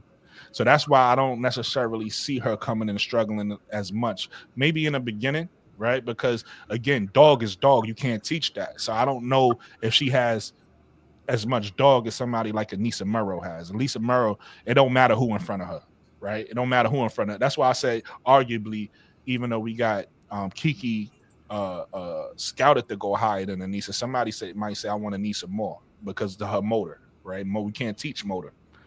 I mean, it's a lot of aspects. You got motor, you got dog, you got actual skill set. But, I mean, the biggest thing that I think is overlooked from talent evaluators is your work ethic. Like Caitlin and Angel both have elite work ethic, but not everybody does. And that's something you really got to look into when you're drafting somebody that high. Like, are they going to work on their game and improve their faults in 5 years, or are they going to be the same damn player in 5 years? That's a fact. And to your point. Carmella said, though, is something to think about. Carmella said Lindsay is using Kiki wrong. Tara had Kiki balling, which I actually agree with. Yeah, I agree with that. But to your point too, Chris, that was Chris I'm talking to. I think it's Chris. To your point, Chris, if you look at Kiki's college career, her first 2 seasons she wasn't playing like this, so she did develop some, that's going off of history. She worked on her game, and in her sophomore season, that's a season everybody is really talking about, when she was with Stanford and she was playing with Cam Brink. That's when she really came into her own, and she really showed people the type of player she is. So now this is the second year of it, and she went to a new team, and obviously what Key just alluded to, a lot of people feel like she's not being used correctly or whatever. We'll see. I'm a big advocate of players also taking some accountability. So I feel like I agree, because I've said that as well, that I don't think she's being used how she was used in Stanford. But that's still up to Kiki to make that adjustment, right? So it's like, if you're not playing well and you got these criticisms, now people looking at you don't think you got a work ethic. That's up to her to prove people wrong. You get what I'm saying? And I think she will. Like, it's really up to us how much we believe or don't believe in a player. I think she's somebody who's gonna like I said, I think she's gonna pan out. Maybe not right away, but I think she's gonna pan out in W. Well, I mean, I think for me, it's not work ethic. I think she's a great player. I think for me, is if your coach is playing you, you know what I'm trying to say? Like, if she gets into the league and the coach plays her correctly, she might not need that much of a, you know what I'm saying, a learning curve. Does that make sense? I don't know if I'm facts. No, you make sense. It's all situation though. Like if they would have prioritized Nalyssa Smith and how she wants to play this year, she would have had a way better year. There But you because go. she wasn't Absolutely. the top dog, Caitlin was. They're going to play how Caitlin wants to play. So it really depends if Kiki's going to be one of their priority players or not. Right. That's yeah, true. that's fair. That's true But do y'all? I got a question. Do y'all think? I think Nalyssa's bag is so small. Like, I don't think she does like 2 moves and that's it. Am I bugging? I don't know. I don't think you're bugging. I just think it's more so what you're used to in play style. So again, sometimes to understand these players, you got to go see where they came from. So like Caitlin, right? I understand her because I seen how she played at Iowa. With Nalyssa, she was a go-to player at Baylor. She was the #1 player, right? So she's used to going to the block, getting the ball, and going to work. Well, when you come into the WNBA and you playing with Aaliyah Boston, it ain't that simple, because now Aaliyah also goes to the block and goes to work. So now you got to find a different place to be successful at on the floor. And then now you add in the Caitlin Clark, and now the play style was totally different, and you definitely not getting the ball where you want. Now everybody's asking you to spread the floor and become a 3-point shooter. So I don't know as necessarily as if her bag. I think you're right. Maybe she don't have a lot of moves, but again, like I said on the broadcast, I think it was yesterday, I said Chris Webber said that you don't even need a lot of moves to be successful as a big. He said really all you need is a go-to move and a pump fake, right? And So it's I don't really also like what the coaches need for you to have right now to help the team flow properly, because the spacing matters, and you can have like a killer couple of moves, but that don't work with the playing style that the coaches the play want. style or where you So on the floor, yeah. so you gotta like have multiple bags and then know what the coaches need you to actually do on the court to make the team better. Right. That's great players though. Like if you somebody like certain players could play in any system. Right, and that's what Mika Chu is alluding to. Certain players, it don't matter what system you put them in, they're gonna figure out how to be successful on the floor. That's not easy just to ask an average player to do that. Like certain players is only gonna be successful based off the system they in, or they not gonna be successful based off the system they in. And that's kind of what we saw from Nalyssa Smith. I think she needs to go to a system that allows her to play her game, because I don't know if she could just adjust and play a different game in a system that doesn't fit her. I mean, That's what the off season is for, no? Again, if you're a great player, like if you take somebody like obviously, this is Asia Wilson, obviously. If you take somebody like her, I think she could right now what she's used to doing. If she got a new coach or got traded to a new team, I think she can learn how to play and score in different areas depending on what the coach wants her to do. I don't know if Nalyssa Smith is that player. To me, Nalyssa Smith, so far from what I've seen, she got to prove me wrong. Nalyssa Smith is a type of player that has whatever she's good at, and you got to put her as a coach in a role to be successful at what she's good at. All right. Just my opinion. I could be wrong. I'm not saying, but I think it sounds nice. That's why I said it. I mean, it really depends on like your matchup. So, like, if she's going against Ezzy Magmagor, who I think is the best interior defender in the league, shout out Jonquel Jones. She's really good too, but I think Ezzy's the best. She's not going to be able to score buckets on Ezzy Magmagor, consistently. But I agree with if you that. run down there the first few possessions, you throw it into her, and you're like, Nalyssa, we know you ain't trying to get that a bucket on her, really. Like you ain't going to be nice. You ain't going to say you ain't good enough to do it, but throw your shoulder into her and just try your best to throw it up there, and maybe you'll draw a foul. You can get somebody in foul troubles. But then there's other times, like we were talking about Kiki a minute ago. There's times that Juju is shooting the ball every time down the floor when she should be throwing it into Kiki because Kiki has the better matchup. But some of these players are just like thinking. I think Caitlin kind of has this mindset to some degree. I got to get mine, and the rest of you are going to get in where you fit in. Right. Instead of looking at the matchups and finding out who can I exploit on the defensive possession to get this bucket. And that's what separates good coaches from great coaches. Exactly. And good players from great coaches. Great point. Great players. So that's a great it's all point. about your mental. Because certain plays that have you, like, messing up. Like, you take a nice, easy floater, and it don't go down, and now you back on defense and then running down doing the same stupid move. Instead of taking that floater, you'll step back and take a three when that wasn't needed because you're already in your head because you tried to do your moves and it's not working. So yeah, it's all about your mental too as a player. Because I think that was I know several times the coach will be talking to me off the court and I'm like, yeah, but I missed 3 freaking jump shots and my pass, the dude didn't even catch it properly. I'm not thinking about what the coach is saying. I'm thinking about what I messed up on. That's a fact. I think that was the main detriment to the Storm this year was Jewel Lloyd shot chucking when she should have been throwing it into NECA and Ezzy, who were both shooting over 50% when she was shooting like 36%. And she took like 5 more shots than NECA and like, I don't know, 7 more shots than Ezzy a game. I think somebody had said it last time in this forum that she was trying to make her points to meet Nike's quota. Like you had to score a certain amount of points in order for the shoe deal or something like that.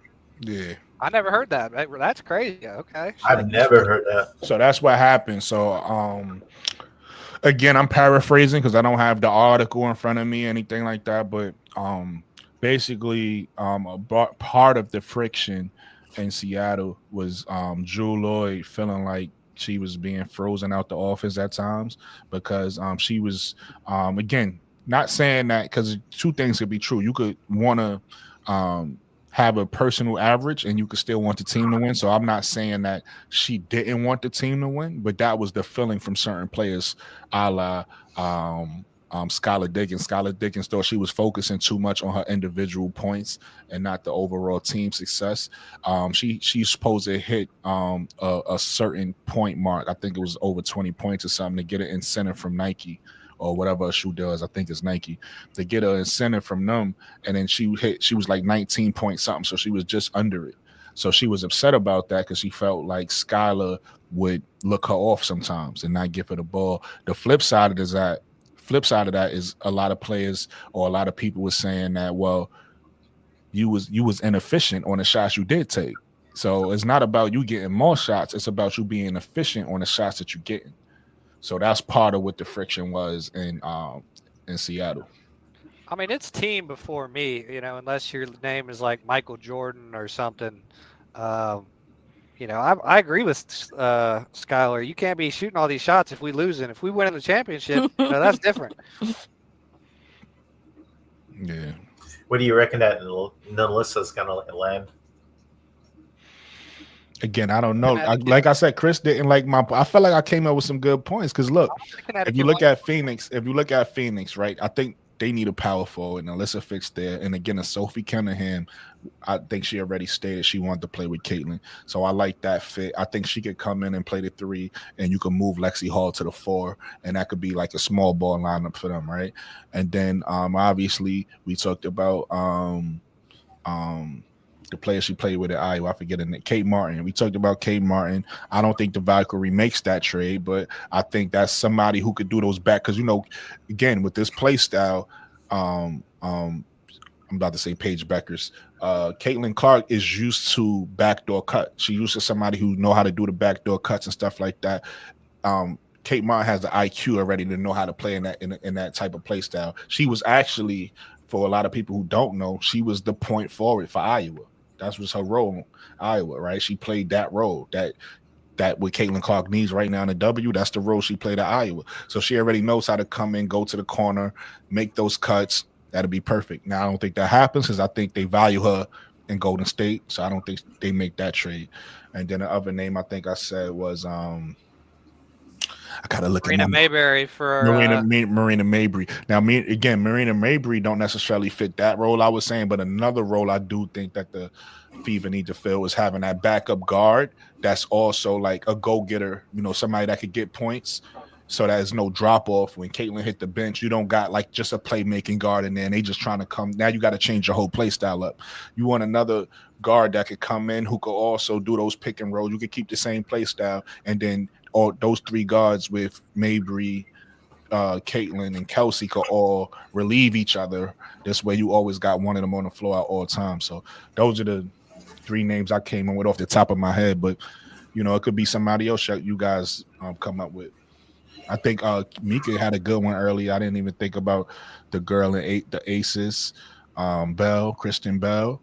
She don't get a lot of minutes, but it's about time for her to show improve.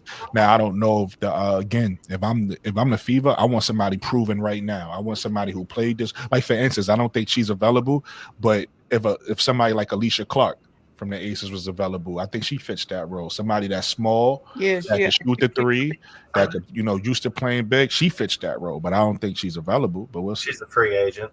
Yeah, she a free agent. Oh, she a free agent? Okay. Well, I don't think she leaves the Aces, but we'll see.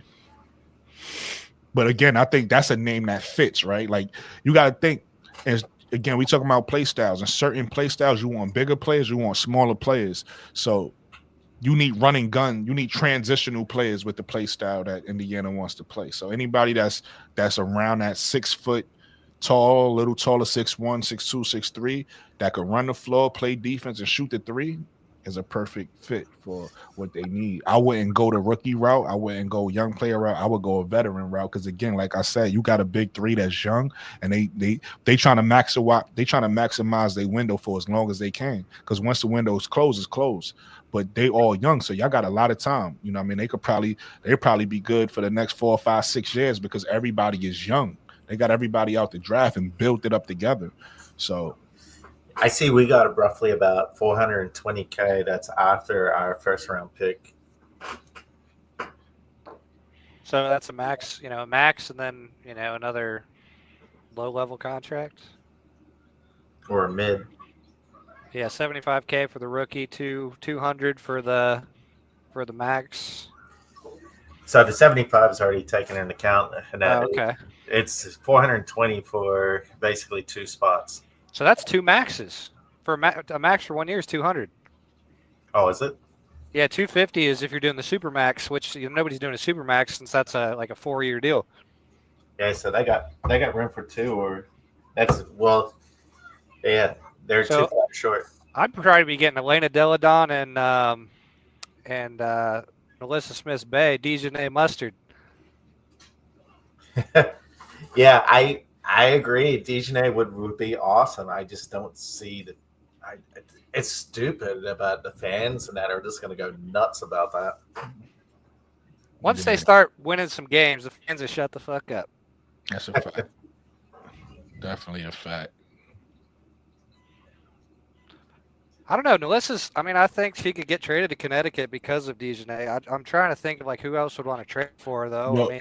See, I'm looking at really quick, Aussie. Are you trying to write in a private chat or are you trying to write in the comments? I think you're trying to write in the comments, right? I'm not writing at the moment right now.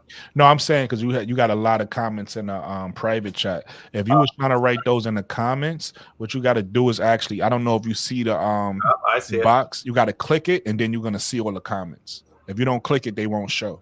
So right now, all of the comments that you did right now, nobody can see it. It's all in the private chat. I don't know if you was doing that on purpose or not. That's why I was just letting you know. But if you wanted to write those in the comments now, if you click that button, you should see all the comments, and then you can start commenting in the chat. Just to let you know, that's how it works. Thank you. No worries. Okay, so I got where this is an Indiana Fever kind of, session. I think their best opportunity to win is going to be not necessarily this year. I don't think they're quite there unless they get a really good draft pick and they bring in a couple really good free agents. But while Boston and Caitlin are still on their rookie contracts, I'm thinking like next year and the year after are their prime windows to win a championship. How long are you guys putting on it until they are like, people are like calling for people's heads if they don't win? 4 or 5. 4 or 5? I think it's before that because I'm gonna be honest with you. I think I'm being nice. I think they trade their coach again. I think this year there's gonna be expectations on them. You know what I mean? I put it to you like this. I don't think it's gonna be when you have a young team. I don't think anybody's gonna be upset if they lose, right? Like that happens. Like sometimes you get to the finals, or sometimes you get to the Eastern Conference Finals or whatever, and you just don't make it. I don't think nobody is gonna be down on them if they lose because they're a young team. But I think people is gonna be expecting something. You know, I mean, they can't just get in the first round and lose. Right? They want to see improvement. You don't have to. Yeah, exactly. You can't just get to the first round. Gonna be butthurt because they not getting out the first round. We'll see if they don't get out the first round. I think that's a bad season for them because I think they too good for that. It's almost like if again, I got to go back to what I know. Do y'all remember the 2007 Dallas Mavericks? Oh my gosh, that was Dallas Mavericks. Yeah. My point is that team was good enough to win a championship. All those years, and you see what happens. Like at some point, see what I'm saying? So that's what I think. The Fever now is kind of entering that territory. I don't think they enter in the territory where next year if they lose, you mad at them, right? Like if they make it to a certain round, again they got to make it past the first round. Even if they lose in the second round, that's kind of a disappointment, but you won't be, totally down on them. But if they make it to like a Eastern Conference Finals or a finals game and lose, I think people would just be like, I bet we'll get it next year. But to answer your question, Chris, when is they going to start calling for people's heads? I think you got maybe about 2 years of that. You lose 2 years in a row, so that's next year, and then the year after, I think 3 years from now, people gonna start really saying, "All right, should we break this up?" So I think y'all got about 3 years because to me, y'all got to realize every team is in a different place. You guys are out the rebuilding stage. Once y'all got Caitlin Clark, right? That was the last piece, and now that Caitlin Clark's rookie year is over. That's it. You guys are a team now. Y'all not a rebuilding team no more. they still in that little nice bubble. They not. I understand. I'm not arguing. They technically out the rebuild, but they still in that nice little buffer zone. So if they I'm not saying they're not making the playoffs. If they don't even make the playoffs, you're not totally mad because this is a new coach. No. And it's a new system they got to learn. It just does matter what type of pieces they built around. Like we was talking about earlier, they need somebody with defense. They need somebody that's going to catch a couple of technicals. They need another person that can shoot the three. When Caitlin Clark might catch a couple of technicals because she a hothead too. She's definitely a hothead. So you talking about role players? You get what I'm saying? You're not talking about core pieces. They not a full team yet. You saying they a full team because they got 3 stars. I'm saying they not there yet. Right, I understand what you're saying. I'm not mad if they don't even make the playoffs. Mika, that's why I'm not talking and I'm letting you make your point because I want to make my point when you're done. I hear what you're saying. I disagree. So what I'm saying is, listen, I like to talk ish. But I respect that. That's what it's about. I ain't got nothing. That's what the show is about.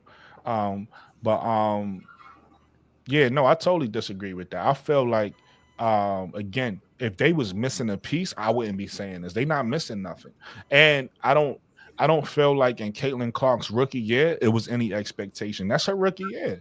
You get what I'm saying? But now that they out there, now that she's out her rookie year. And this team is built how it's built. It'll be different. I wouldn't put it to you like this. I wouldn't be saying what I'm saying if Caitlin Clark came into the worst team in the league. This is year 2. They got to go find another star to put with her. That's different. That's not They what was happened. trash the year before Clayton Clark came in. That don't matter to me. None of that matters to me. What matters to me is And, a full. and it looked like it was supposed to be 3 years, but they made it to the playoffs. They're going to make it to the playoffs again and might, have some type of wiggle room to get into the second round, but that's not going to happen. Okay, so let me respond to that. Elaine Deladon. Okay, so let me respond to that, right? Again, this is a team. When you don't have a full team, there's no expectations on you. So that saying that they was trash before Caitlin got there doesn't matter. They was still missing a core piece, right? If you missing that point guard, you missing a core piece. They not missing no core pieces right now. They have their point guard of the future, right?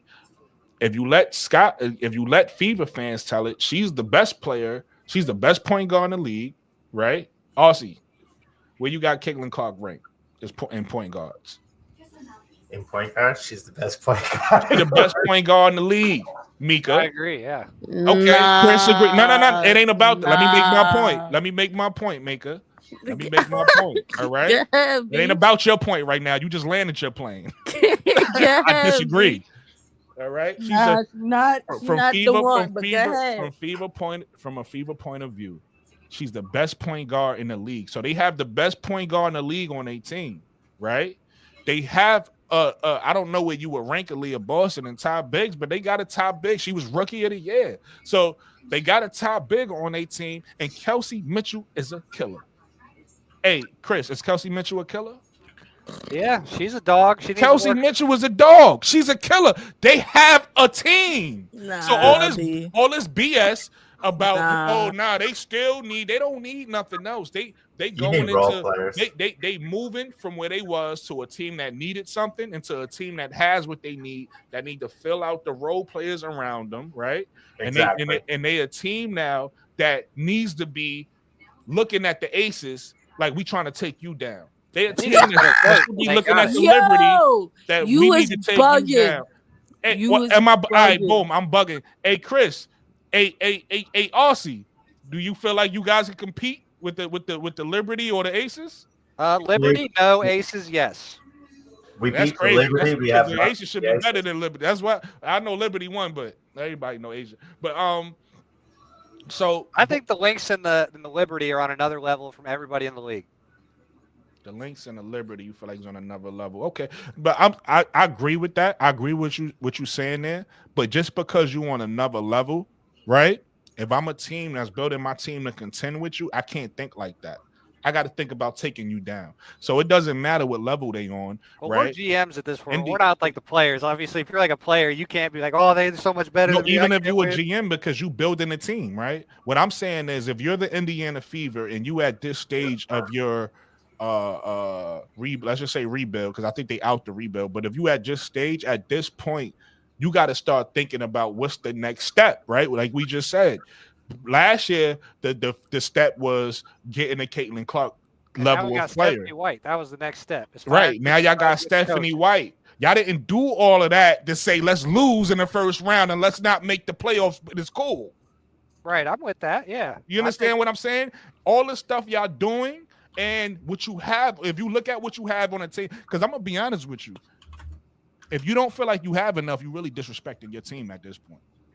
You really saying like one of your players really not it. We need to go get somebody else. That's what you're saying. Because to me, again, all the core players that you guys need, you have. Y'all don't have the championship role players, right? Y'all don't. That's what, and you could go get that in the draft. I mean, not in the draft. You go get that in free agency. You could go pick up a player that's older that might have been a champion with the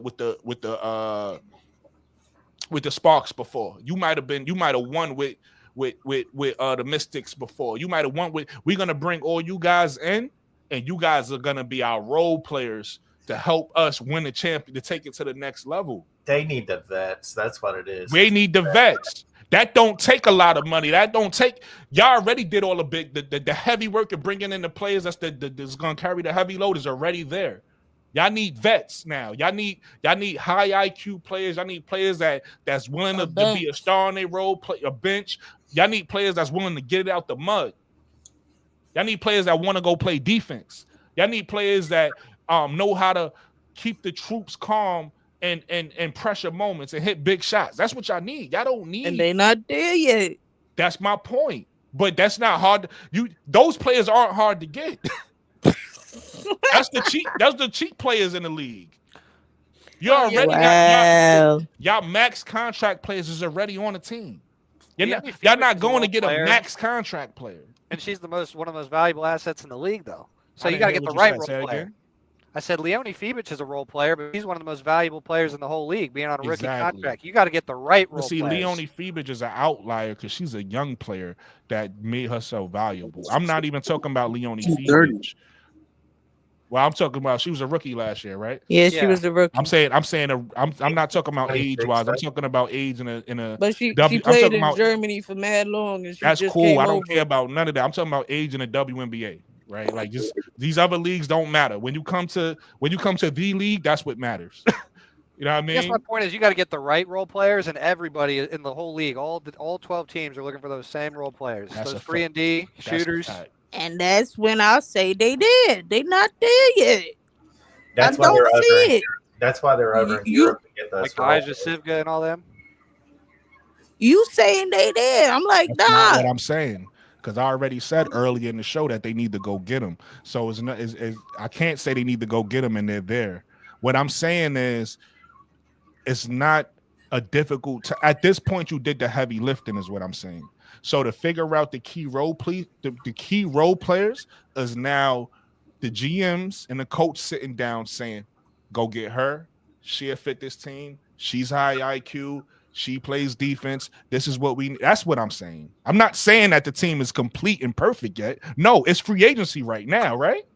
So what I'm saying is they need to fill out that team. And what I'm saying is in 2025, because that's what we're talking about. We're not talking about right now. We're talking about next year in 2025. 2026. Excuse me. Thank you. In 2026. No, 2025. We in 25. Right. The season going to start when? In May. 2025. I know if this they're not ready now is what I'm trying to say, bro. All right, whatever piece they get and they won't be ready now. Like that might be able to push them to the second round and then get their ass whooped in the second round, or they'll just need another piece to they're losing the first round and just say, okay, we need another piece to make it past the hump and get into the second round, because they just skated last year to get into the playoffs. All right, that's last year, right? So you saying, all right, let's ask this question. It's a simple question. Anybody on the panel can answer this question too. Everybody in the chat can answer this question, and anybody who watches back on the playbacks, answer this in the comments. They was a top 16 or top 17? What was they last year? They were 6. They was top 6, right? Last year with the team that they had last year. We expect them to be better this year. Where do you have them at in the league? Top what? I think it depends on who they draft and get in free agency, but I would say 3, 4, 5. So let's go with 4. I would say 4 too. Okay, so we got 2 top 4s. Where you got them at, Mika? Give me a minute. Take your time. Where you got him at, Key? If you still with us. He had to take a phone call. Okay. She said that in the chat. Got you. What about you, Aussie? He said I top got him at 4. And then Y'all agreed. Top 4. What about B. Will?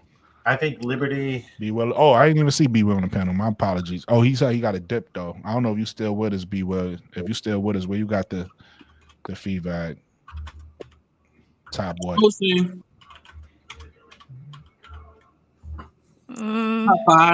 Top 5. All right, you got them at top 5. They got them at top 4.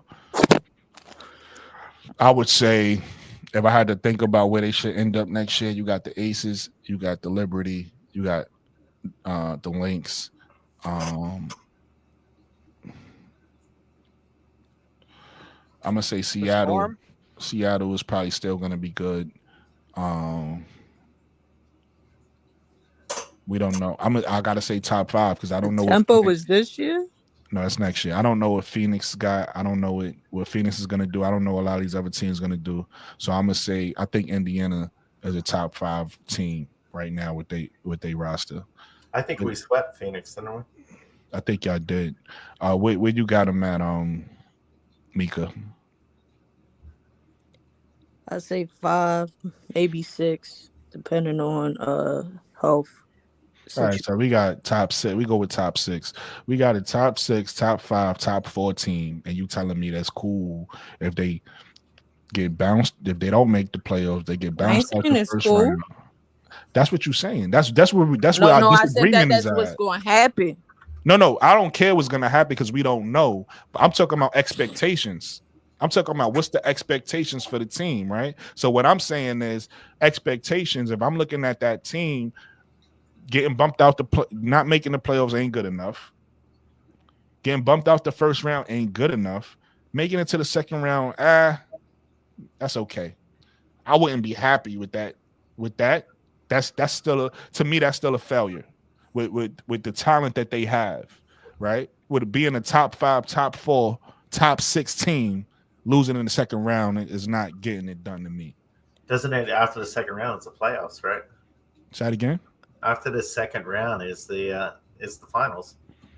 I don't know. Is it? Yeah, after the second round is the finals. You go straight to the okay. So maybe So this is different than an NBA. I'm thinking NBA. So maybe second round. And so second round Eastern and Western Conference Finals. Is that what that is in the WNBA? No. It just depends on your ranking. Not at the moment. Wait till we have 16. 16. Like. Okay. The East Coast could be playing the West Coast. It really doesn't matter. It depends on your ranking.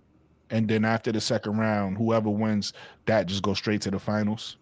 Yeah, after the second round. Gotcha. Okay. So maybe because I feel like to them with the lineup they have, making it to the finals or just before that is realistic to me. Anything before that. So I'm gonna say me personally, second round of finals is where they should be.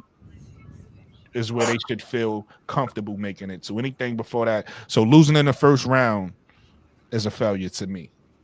Now, to your point though, Mika, I think this is what because I think this is what you're saying. You don't think that's expectations. We don't always reach our expectations. You saying that you feel like they're not even gonna make it there. You feel like they might get bumped out in the first round or possibly not even make the playoffs, is what you're saying. And that's fine. I'm not even arguing that point. That's not what I'm saying. What I'm saying is expectations wise, when you have a lineup like they have now already, right? Best point guard in the league, right?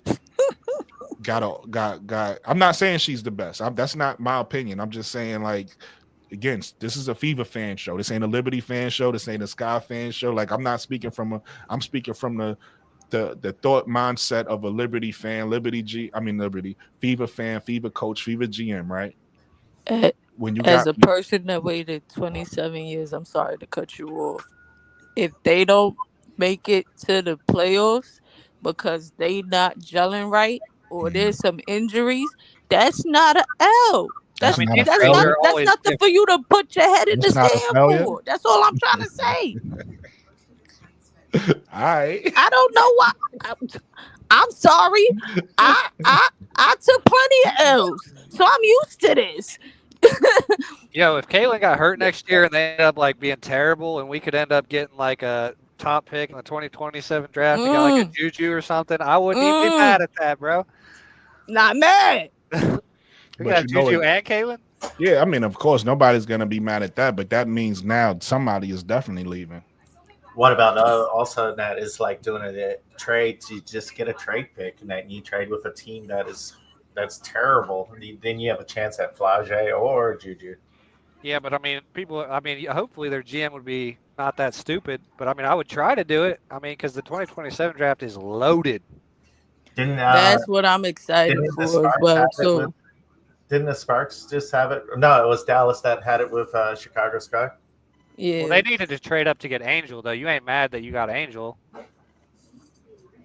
Mo3, what's going on, my brother? Anything you got on these topics? If I was Chicago, I would be mad. Mad about what? Because Minnesota played them. They was going. Chicago was going to get Angel regardless. Minnesota didn't want it. Cheryl I don't Reeves know. didn't want it. Joe Reeves did not want her. That is Dude, if correct. they did a redraft, Angels going like probably like 2 or 3, man. Like I agree. 10 years, there's no way.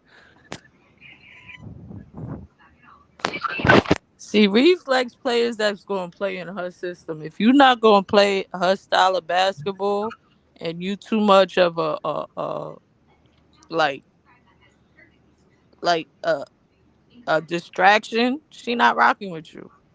That's why I didn't even know Minnesota was Gucci.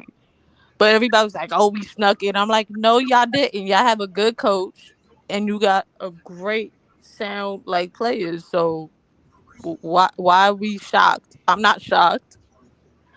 I was a little bit tight that y'all snuck that first one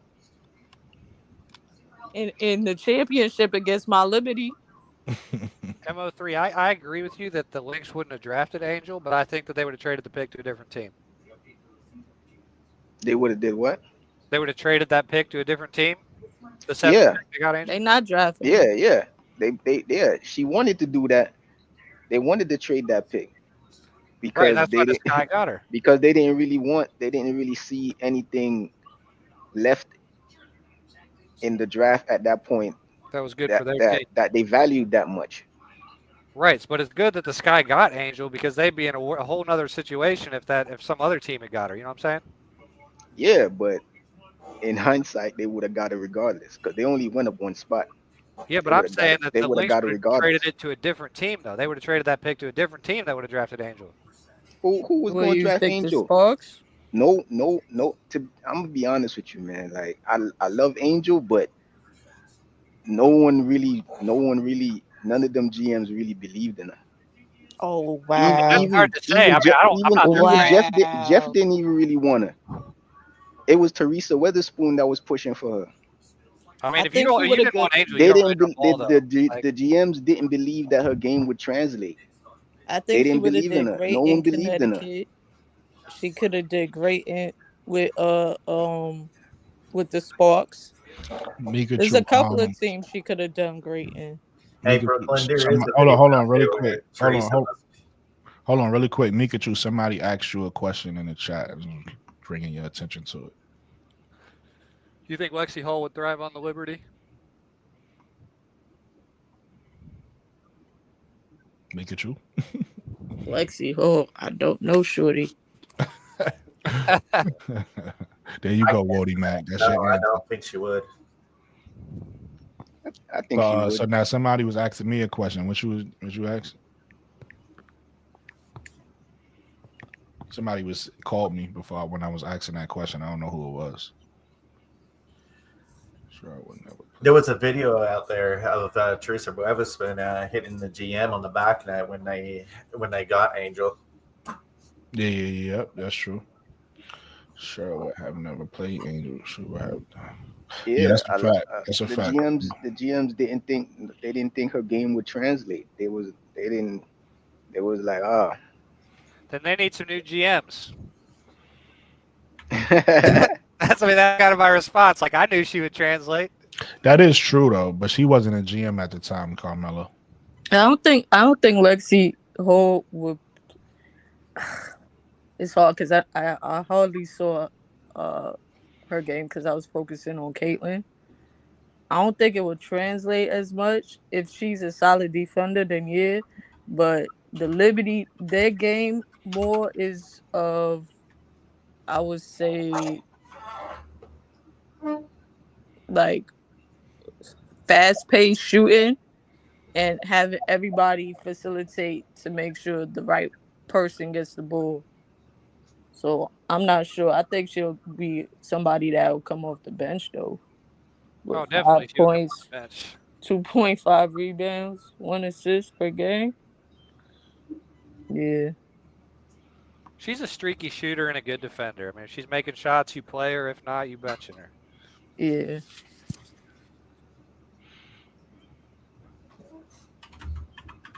Back to that fever thing though.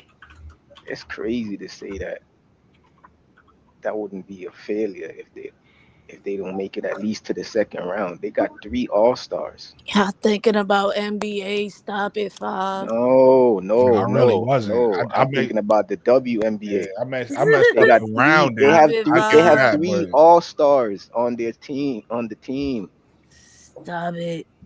2 back-to-back Rookie of the Years, and 3 All-Stars on the team. And if they don't have an injury, they should make it to the second round. And I think people will be mad if they don't.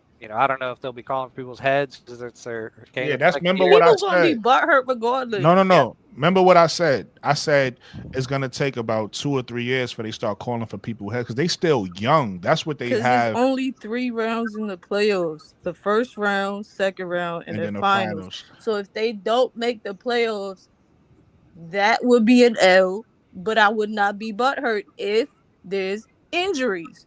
I, Well, of course, if there's all And right, you know injuries, but what? if they we make it talking to if they about. make it to the second round and they just got like it goes to like a game 5 type situation and they lose, you should not be butthurt. Nah, that's what we said. We That's the said caveat I second was round. about to. That's the But hold on, caveat. before you go, Mo3, let me But you clear lose in something the up. first round, so I would not be butthurt. Hold on, Second Mika. round, we throwing a parade. That's Hold what on, I would hold on. think. Let me clear something up. I said earlier. Remember, I said that because they still a young team, there is nobody going to be calling for nobody heads because they still young. They just got drafted, right? But they're talented. They're not young teams. Their big 3 are not players that's trying to figure themselves out. They're 3 players that hit the ground running. Like you already know Caitlin Clark is. Y'all just said it. Y'all feel like she the best point guard in the league.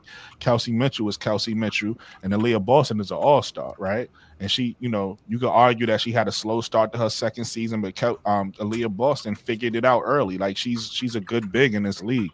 So their grace is their youth. They're already stars at such a young age. So nobody's going to be calling for nobody heads right now. Next year, 2025, I don't think so. They lose. Even 2026, it might be frustrating, but I think it's going to be fine. 2027, I think they're going to have expectations on if they lose. It's going to be 2027, I believe, is going to be the year that if they don't accomplish whatever people feel like they should accomplish, they're going to be thinking about breaking up that big 3. That's my opinion, but that's what I was saying. I don't think if they lose next year, people is gonna be like, they might say get rid of the coaches. They say that every year, but they're not gonna be like, break up the big 3. They, depending on who don't catch Caitlin Clark passes, they might say that. But Well, I mean, you made a good point on that. It depends who plays well and what their team looks like. If they brought in Elena Deladon and some other elite free agent and they don't win, and like let's say Caitlin shoots 1 for 29 or something in a big game, they're going to be trashing her and be like, you the reason we lost, not these other people. And that'll change the perspective of her. If it's, let's say, Kelsey Mitchell does the same thing, they'd be like, all right, get Kelsey Mitchell out of here. It's all perception, and the mob of the fans they're so invested in a moment to moment emotion that they shouldn't be in charge because they don't really see the big picture. They're just like, okay, you lost, go fuck yourself. Like, I'm an Ohio State fan. When we lost to Michigan, people wanted to fire Ryan Day, but we ended up winning the national championship. Should we have fired Ryan Day? No, but people wanted him fired after he lost to Michigan 4 times in a row. Yo, honestly, is that you typing? I hear somebody typing in the background. Yeah, that's me. Sorry. No, you're fine. Just mute your mic because we could just hear the typing. Go ahead, Mo3. No, okay, now I wasn't saying that the Fever should be winning it all or be contenders. I was saying it would be disappointing. It's a disappointment because even if they don't sign no big free agent, Deladano, whoever it is y'all want to throw on the team as it is now, if this team as currently constructed does not make it to at least the second round, it's going to be a disappointment. Now, I got a caveat because of the fact that this upcoming season, their they're expanding the amount of games that are being played. So instead of a best of 3, it's a best of 5. So if they go to 5 games and they lose, I still, it still would be a disappointment, but it wouldn't be as bad as if like they just straight up lost, because they, at least they won 2 games, because last year they got swept. So at least there's some type of growth. But if it was still the same 3 games and they would have lost, nah, because you only needed to win 2. So you tell me you couldn't win 2 playoff games? But this year, since you have to win more games, I'll say, okay, they gotta at least make it to at least game 5 in the first round. If not, then it's a disappointment, and that's, To me, any I first don't, round they, loss. they're just too good to be that. It can't be Wait, are they a changing the top format? 5 team, and Yeah, they're they going to be a changed the top 5 team format. because The first one of the round is 5 juggernauts games. just Hold fell on. off. Let him finish. Let Mo 3 land. One of the juggernauts fell off. Connecticut is not going to be a top 3 team in the next season, so they automatically going to be at the very least a top 5 team. You can't be a top 5 team and not make it to at least game 5 of the first round. That's craziness. Okay, so Connecticut swept the Fever last year. Why are they gonna fall off? Just because they lost their coach? They haven't lost any players yet. Why are you gonna give them so much grace? Because they barely made it. They're not getting better. They're How not do you getting know? We better. haven't had the drafter free agency yet.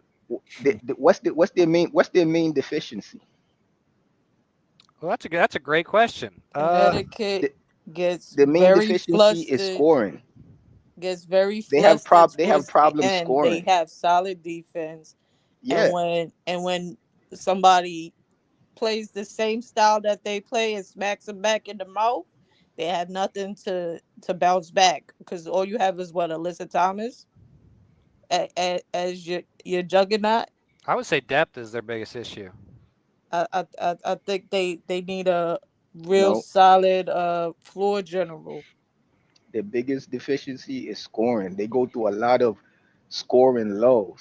Yeah, I agree with Mo Nah, 3. If you take a look at Connecticut, they again they hang they hat on defense. They're a really good defensive team, and they score off of their defense.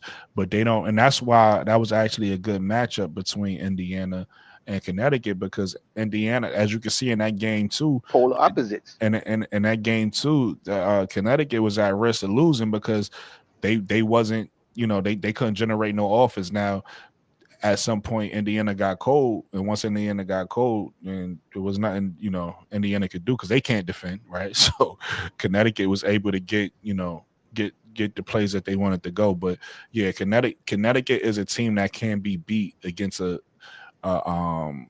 solid offensive team. That's why, like, a team like the Liberty isn't worried about a Connecticut, right? Connecticut could muck it up, they could play good defense, but they can't score with a Liberty or with the Aces or with whoever. They can't match that scoring. They just don't have the punch. That's why I was saying, like, even somebody, because we talking about somebody like a Dejanay coming to the sky. Like, okay, cool. I love the defense she gonna bring, but that 3-point shooting ain't it. She gonna have to work on that. That's a weakness for us. You can't come and add to the weakness, right? So. Well, that's why they brought in Marina Bayberry, because she's a scorer. But if you look at the Connecticut, they're like, so the Fever are an offensive team, the Sun are a defensive team. DeWanna Bonner, she's not like elite athletic like when she was younger, but she is super long and disruptive. Nalyssa Thomas is an elite defender. Dejanay is, and shoot the ball. Dejanay is an elite defender. So, I mean, for what they lack in scoring, they make up on the defensive side of the ball. No, that's the fact. That's what we're saying. We're saying their strength is defending, and then, like, they only go-to scorer or they scorer is DeWanna Bonner. But that's how they style is. They style is, we're gonna defend you. We're gonna keep, we're gonna make it a tough game, and then they hope DeWanna Bonner mucky it up, and they hope DeWanna Bonner is gonna hit big shots, and that's how they beat you. And AT is gonna be AT. No, they don't. All you need to beat Connecticut is just be. Your defense doesn't even have to be as good as them. Just be close enough, be able to score. And as long as your offense is good, then you're gonna beat them. It just look at the matchup with this. Don't they got like some Mabry. Yeah, Mabry is now a the solid. Mabry made them a little bit better offensively, but the Mabry is a problem solid shooter, but she wasn't efficient enough in the that playoffs it's not even when it about went past the efficient. second It's round it's because it was only inconsistent. Dewana Bonner shooting the threes, and she was nowhere to be found. It's Mabry is inconsistent. She been inconsistent the whole year, and then went so it ain't changed when she went to Connecticut. She went to Connecticut and had big games for them, and then she would disappear, and then she would have a big game and disappear. That was Mabry.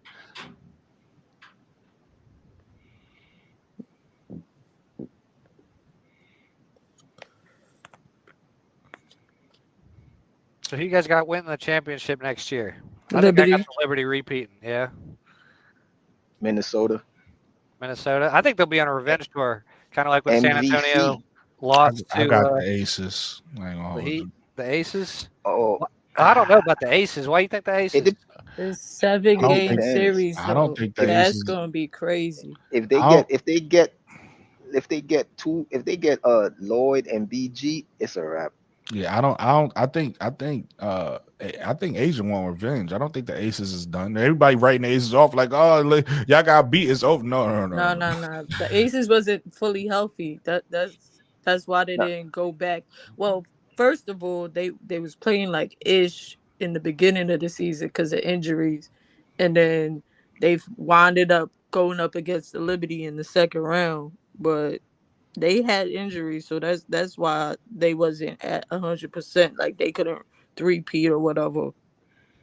They missed Candace Parker, and if I they think That's a they good could. point. I I think think it, Candace it was Parker. because Candace of it was retired because of because of her foot surgery. their big. They didn't have no bigs Yeah, to that's to, we to all saying the same thing. Candace yeah. Parker. so That's if the they get thing. That was the problem. if they get BG and they get Jewel Lloyd, dude, they're going to be terrible in transition defense. They old and slow. Listen, those are again, like I know y'all. I know everybody love to build the super team. Yes, if they get them, and I'm with you. BG and Lil Lloyd, that'd be amazing. I don't even think they need that though to compete. I think with Elizabeth Kitley coming back, right? She first of all, again, y'all could correct me for the people who've been watching WNBA longer than I've been watching. I don't know if it's different in this league, but than the NBA. But usually, people who red shirt for a year, because next year gonna be Elizabeth Kitley rookie year, right? But people who red shirt for a year, who's able to get the WNBA coaching and everything for a year, or I should say professional, because I'm used to the NBA, professional coaching for a year. When they come, pause, and that's in that second year to play, they more advanced than the average rookie, right? That's it. That learning, that tutelage you got, even if you wasn't playing, still prepares you for the professional league. Now, obviously, she's gonna have to go through the actual physical part of it and get prepared that way as well. But I think adding Elizabeth Kitley is gonna make this team better, and I think going out and getting them.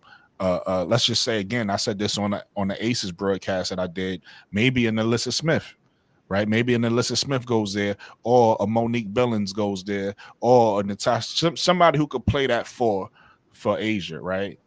So they could be able to decide whether they want to go big or small, because Asia gonna want to play the five sometimes. She like to block shots. Asia is also one of the best big. I heard you say earlier, I think it was Chris, that Ezzy is the best defensive big. I agree with you, but I think Asia's right there with her. So Asia like to play that five sometimes where she could get those block shots. So if you bring in a power forward that's a solid forward, don't have to be a superstar, don't have to be no big incredible name. It could be somebody who just plays the position solidly. If you bring in that player, and then Elizabeth Kitley, just those two additions alone, I feel like make them a stronger team, because I feel like one of the things that made them weak last year was the bigs Asia had to play with, right? Gustafson and what's the girl name I don't like, Mika? Kia Stokes. Gustafson and Stokes. Why y'all hating Yeah. on Stokes? Gustafson and Stokes is trash. Well, So I ain't talking the about fact other that shorty. I'm talking about Stokes. no, I'm just saying the fact that was Asia's help, I think is a huge upgrade. Now, I don't know if y'all know how good Elizabeth Kitley is, right? Like y'all might be thinking she's just a body. No, she's she was. Y'all see next year if y'all don't know who Elizabeth Kitley is. It's like Ossie says. You talking about Elizabeth Kitley when you wrote 6'5"? I'm not sure, but she's spelled 6'5" or 6'6". Elizabeth Kitley, and then you throw in like maybe like I said a Nalyssa Smith or a Monique Billings or maybe even a Natasha Howard or just somebody that's willing to play that four for Asia. I think the Aces will get Natasha Howard. That helps spread the floor out a lot for Young to get her shot off, and Gray will have multiple people to facilitate to, because Plum, I love Shorty, but when she off, she off. You know what I mean? Young, she stays pretty much consistent. You know what I mean? But I like Natasha Howard as the second option to Kia Stokes. Stop hating on Shorty. I mean, you like her. I love it. Kia Stokes used to be, like I said, Brooklyn. She used to be good, but I ain't gonna cap, man. Like after her injury, she's been playing like dog poop. Ooh. Okay. Okay. So I don't know. It's like she's not the same. You do kind of like, I feel you. Okay, I see it. I'm going off before the injury, so maybe. Yeah, before the injury, she was mad nice. And all I know about her is what she did last year. That's all I Yeah, know. that's what I was trying to tell you. I was like, yeah, when I was watching the show, like, yeah, I wish I could have commented, but I wasn't watching on somewhere I could comment, so I had to let you know on the back end, like, yeah, Kia Stokes used to be nice. Nah, it's cool. Let's talk about all the players that was great before their injuries. Tell me about Diamond the Shields. Tell me about all the players that used to be nice. Hey, Nah. but this is just She just had that coming off injury the injury last though. year, so it She takes just a got minute injured to last year. recover. That's like, But you just watched her after injury, so I'm like, yo, you gotta yeah. give her a minute to recover too. Nah, I feel you. We could say the same thing about Isabel Harrison though, because she just came off her injury. You know what I'm saying? So let's talk about how great she was before the injury. Yeah, but Isabel didn't play like Kia played. What? She Isabel wasn't that good. Isabel played better than Kia played. Like Kia You saying played that? terrible. You right. Like No, terrible. you're absolutely right, and I'm not comparing how they played. Um,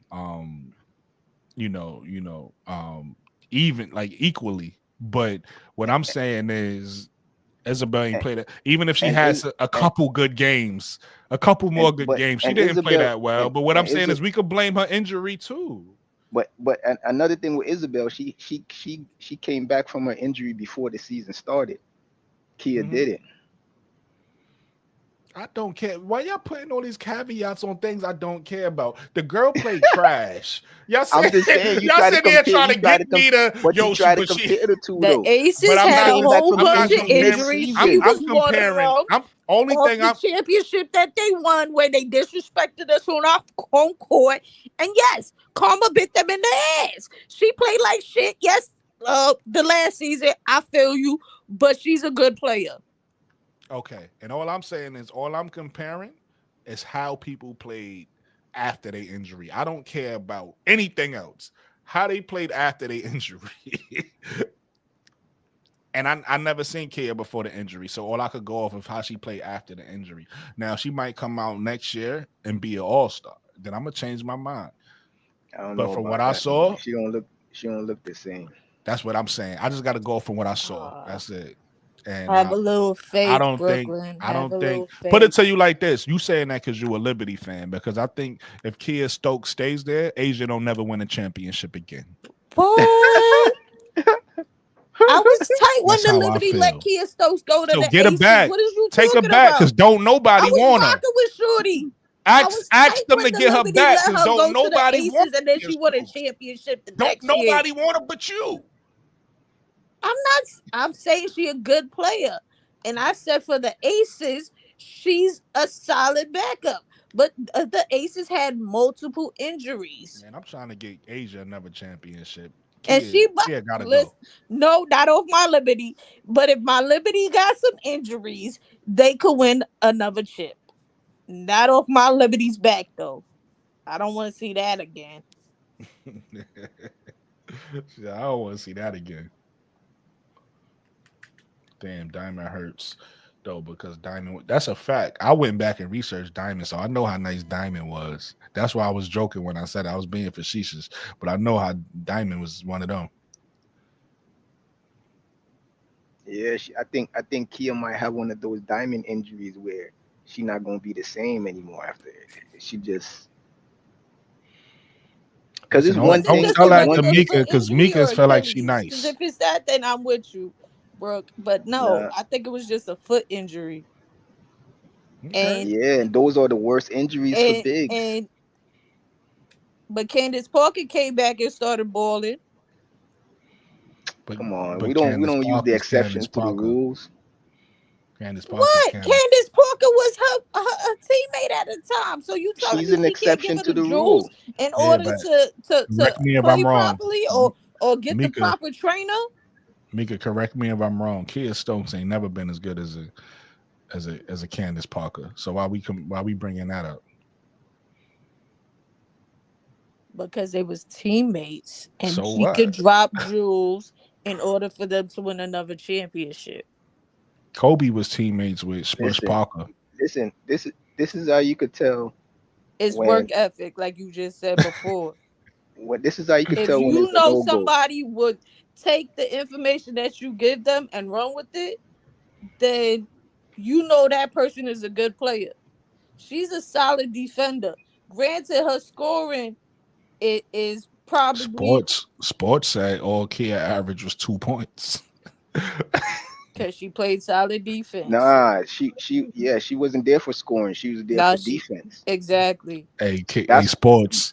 I'm with you. They moving the goalpost. Sports. I'm with you. no, What we is ain't moving the what? I goalpost. said she That's a not They good why she player. tried to was I make never her there. sound. said Y'all tried anything to make her about her sound so scoring. good. Nah, she's Did you good. ask for Nah, me she's to really good. elaborate Oh, or nah, not? she's only there Because for you ain't defense. asked for me to She elaborate only because I there. could We have only elaborated. need I her So for said she's so defense. solid Brooklyn, on so defense. Brooklyn defense is not important. That's what you're Both trying to sides. say. Defense What wins I'm trying to championships, say is right? both sides of the floor is important. So if I All bring right. you, so what? Hold on, I'm landing my plane with this. Both sides of the floor is important. So if I bring you off the floor for one side of the floor, it means you're not that good. But you don't need that She's because you on the have Aces. They players have look, like they Gray, 1 to 4 Plum, as straight and scorers. Young Where's she gonna get her? dropping Where's she trays gonna get all the her time. And then you shots? got Asia Wilson Where's doing she the gonna get her shots at? intangibles.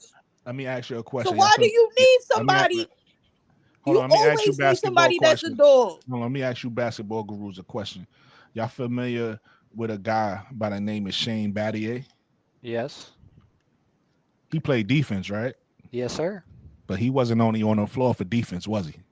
No, he could shoot the three. He was a 3-and-D So guy. I don't want to hear about players coming in the game just for one thing, and you telling me how good they are. Okay, here Apparently you ain't that She good could if you shoot only the could do one ball. thing on I the got floor. a direct correlation to that will prove you wrong. The best player on a championship team that was only in the game for defense. Can you think of who I'm thinking of? It depends what team Dennis you gotta give Rodman. me a team. No, the best player on the team, not Dennis Rodman. You got to tell me the team, and I could probably tell you who you're talking about. Detroit Pistons. Oh, Ben Wallace. Yes, sir. See, I know my basketball. But he was the best player on the team, and all he could do was play defense. I don't think he was the best player on the team. You bugging now. He won, 4 or 5 Defensive Player of the Years? That's way more accolades than He anybody was the else on the best team. defensive player of the team. Well, we could Yeah, agree but to disagree, but Rasheed Wallace good was as the shit. best player. Rasheed Wallace was the best player on that Rasheed team, Wallace was the but best player on the team. the go-to player on the team, because the thing that I love about Rasheed Wallace and Kevin Garnett that they don't get credit for is those are two stars who didn't mind deferring to the team, right? So KG deferred to Paul Pierce, even though he was the best player on the Celtics. He allowed Paul Pierce to be the guy. And the same thing, Rasheed Wallace was the best player on Detroit, but he deferred to Chauncey Billups and allowed Chauncey Billups to be the guy on the team.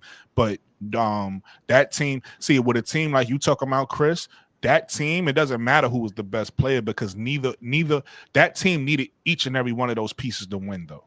Right, you That's needed true. the Ben They were a Wallace to play huge their team. role. They needed Rasheed Wallace to play his role. They needed Big Shot Chauncey Billups to play his role, and they needed Rip Hamilton to play his role and hit the shots. And they needed Tayshaun Prince to play the defense. So that team needed everybody. That was one of the only times in history where you will find a team full of I don't want to say role players. I do feel like Rasheed Wallace was a star, but everybody, that was a team where you didn't have like a big superstar name, and everybody just played the role and won a championship. That don't happen very often. So shout out to that 2004 Detroit Pistons team.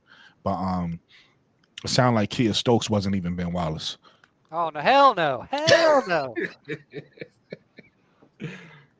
Oh man, the Kia Stokes slander is crazy, bro. Facts, B. Listen, Mika love bringing. I don't know why, but Mika love bringing up Kia Stokes on my show. This is like the third show we talking about Kia Stokes. All the girls we could talk. We ain't talking about Fee. We not talking about Asia. We not talking about third off the bench. We talking about Kia stuff. I feel like Iverson. We talking about practice. Hey, let's talk about Fee, man. Shorty like she's a bum off the street that shouldn't be getting paid what she getting paid. So I gotta. She gotta go off. What I'm saying is she gotta go off a championship team. Wherever she go, I don't care. But she gotta leave the championship team. Oh, you're not helping the champion. You're not helping a champion be a champion. That's what I'm saying. So Plum gotta go too.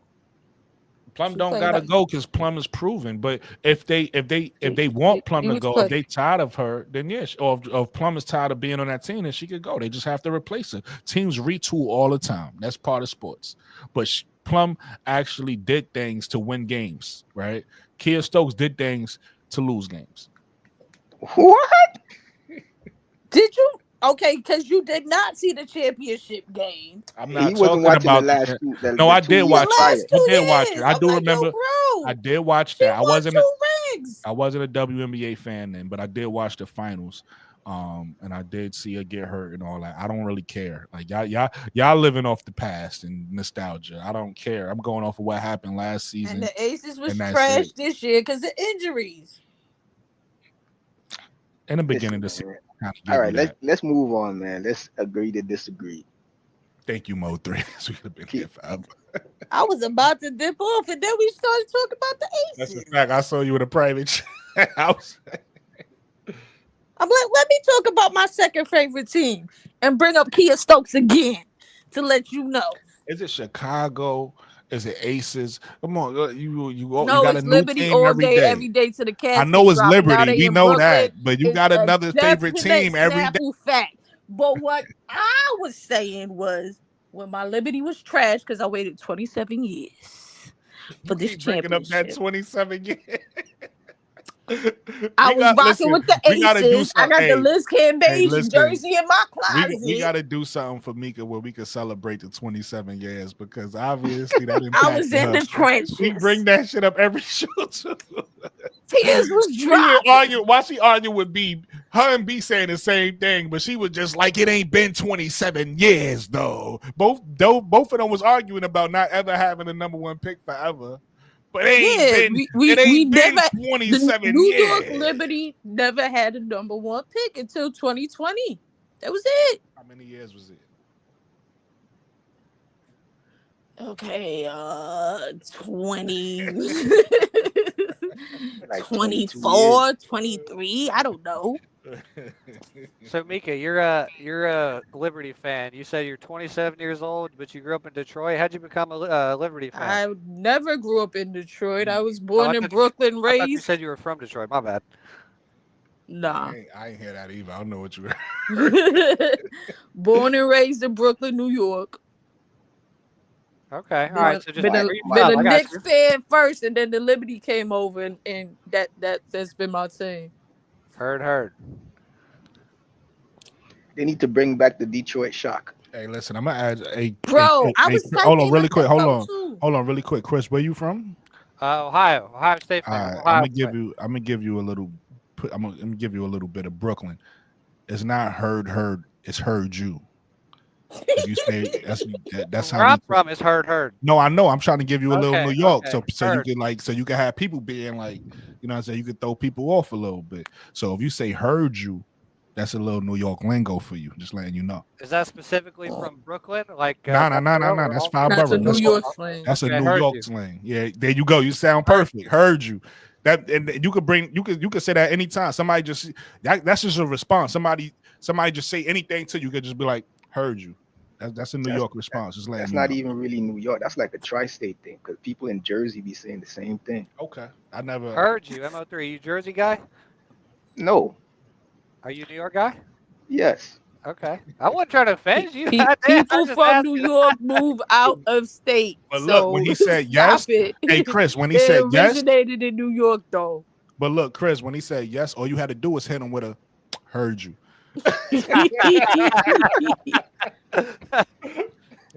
I don't even I don't even really it's it's just an inner reaction because I wasn't really looking at it like that until you said something. Then I thought about it and I was like, yeah, that was kind of standoffish. It did kind of feel some type of way when you said that if I was from Jersey. I'm like, wait, hold on, what? Like when people ask Yo, me where I'm from, I some of get my friends aggressive is and from say I'm Jersey. from You want to Brooklyn. know what it I is? don't know. It's just a New York thing. That's You want to know all. what it is? It depends where you from. I got homies from Jersey. Shout out to Newark, Jersey, right? Newark, we fuck with. Newark is right over the bridge. Irvington, Newark, Irvington. That's prayer stops though. Like, no disrespect to my Jersey people, but we don't really, New York is New York. But shout out to Newark, Jersey, and shout out to Irvington, Jersey. And then you got other places so obviously you got Philadelphia. Shout out to them. We rock with them heavy. You got Baltimore. Shout out to Baltimore. We rock with them heavy. So it's like certain places that just got the trenches. Let's just say that. So, certain people is from the trenches. That's what we like to call it. Every place got like a, one of those places where it's like, you got to be aware. You got to be aware and alert and have high IQ when you leave the house. we respect each other when we know like you from one of them places. Like, okay, you from there? All right, cool. We know we can relate. The They go on crazy that other thing way is, too, though. Like I hate Philly because my ex married a dude from Philly. But like being an Ohio guy, you got to be careful what you wear when you up in Michigan. You can't be rocking all your Ohio State gear out there. Yeah. Or you get your ass kicked. Yeah, Detroit is another one. But let me ask you a question. Why you was hating on your ex? Because I loved her more than anything, man. The love of my life, and she married somebody that wasn't me. So fuck that fool. Gotta move on, man. I'm sure you got a new lady now. Yeah, it's. You sound like we ain't getting you're into not all happy. that, dude. You sound like you're not happy with the new lady. He like, yeah, but she not my ex. Something like that. Something like that. you better hope she ain't watching. Oh yeah, she not. She don't even fuck with all this. I mean, I'm all about positivity over here, so I hope Me too, man. It's either your situation change or you find the right one for you. Either or. I hope either thing happens. Either your situation becomes better and she becomes the right one, or you find the right one for you. Same thing for everybody on this panel, man. I hope everybody find the right one for them. You know what I mean?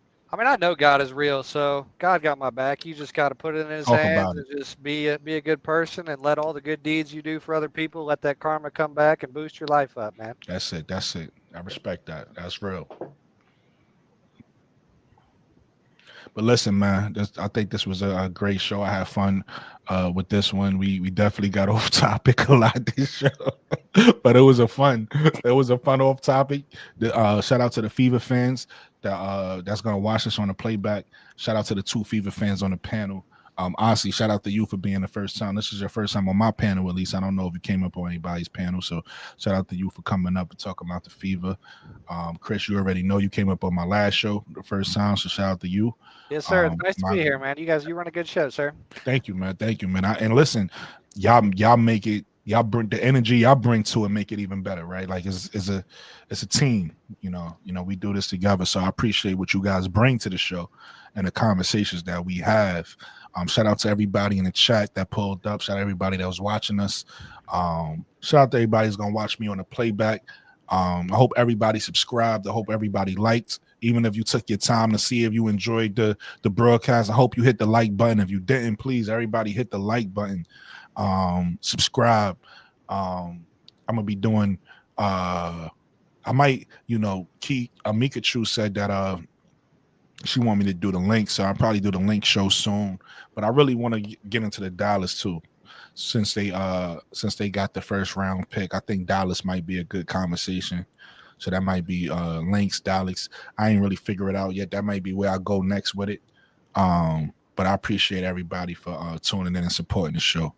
And I hope everybody have a good and blessed night. Anybody want to say anything? Any last thoughts before we get up out of here? Nah, I'm good. I bet. He is Stokes for MVP. He is stoked. All right, bet, man. Everybody have a blessed night, man. You already know. You too, y'all.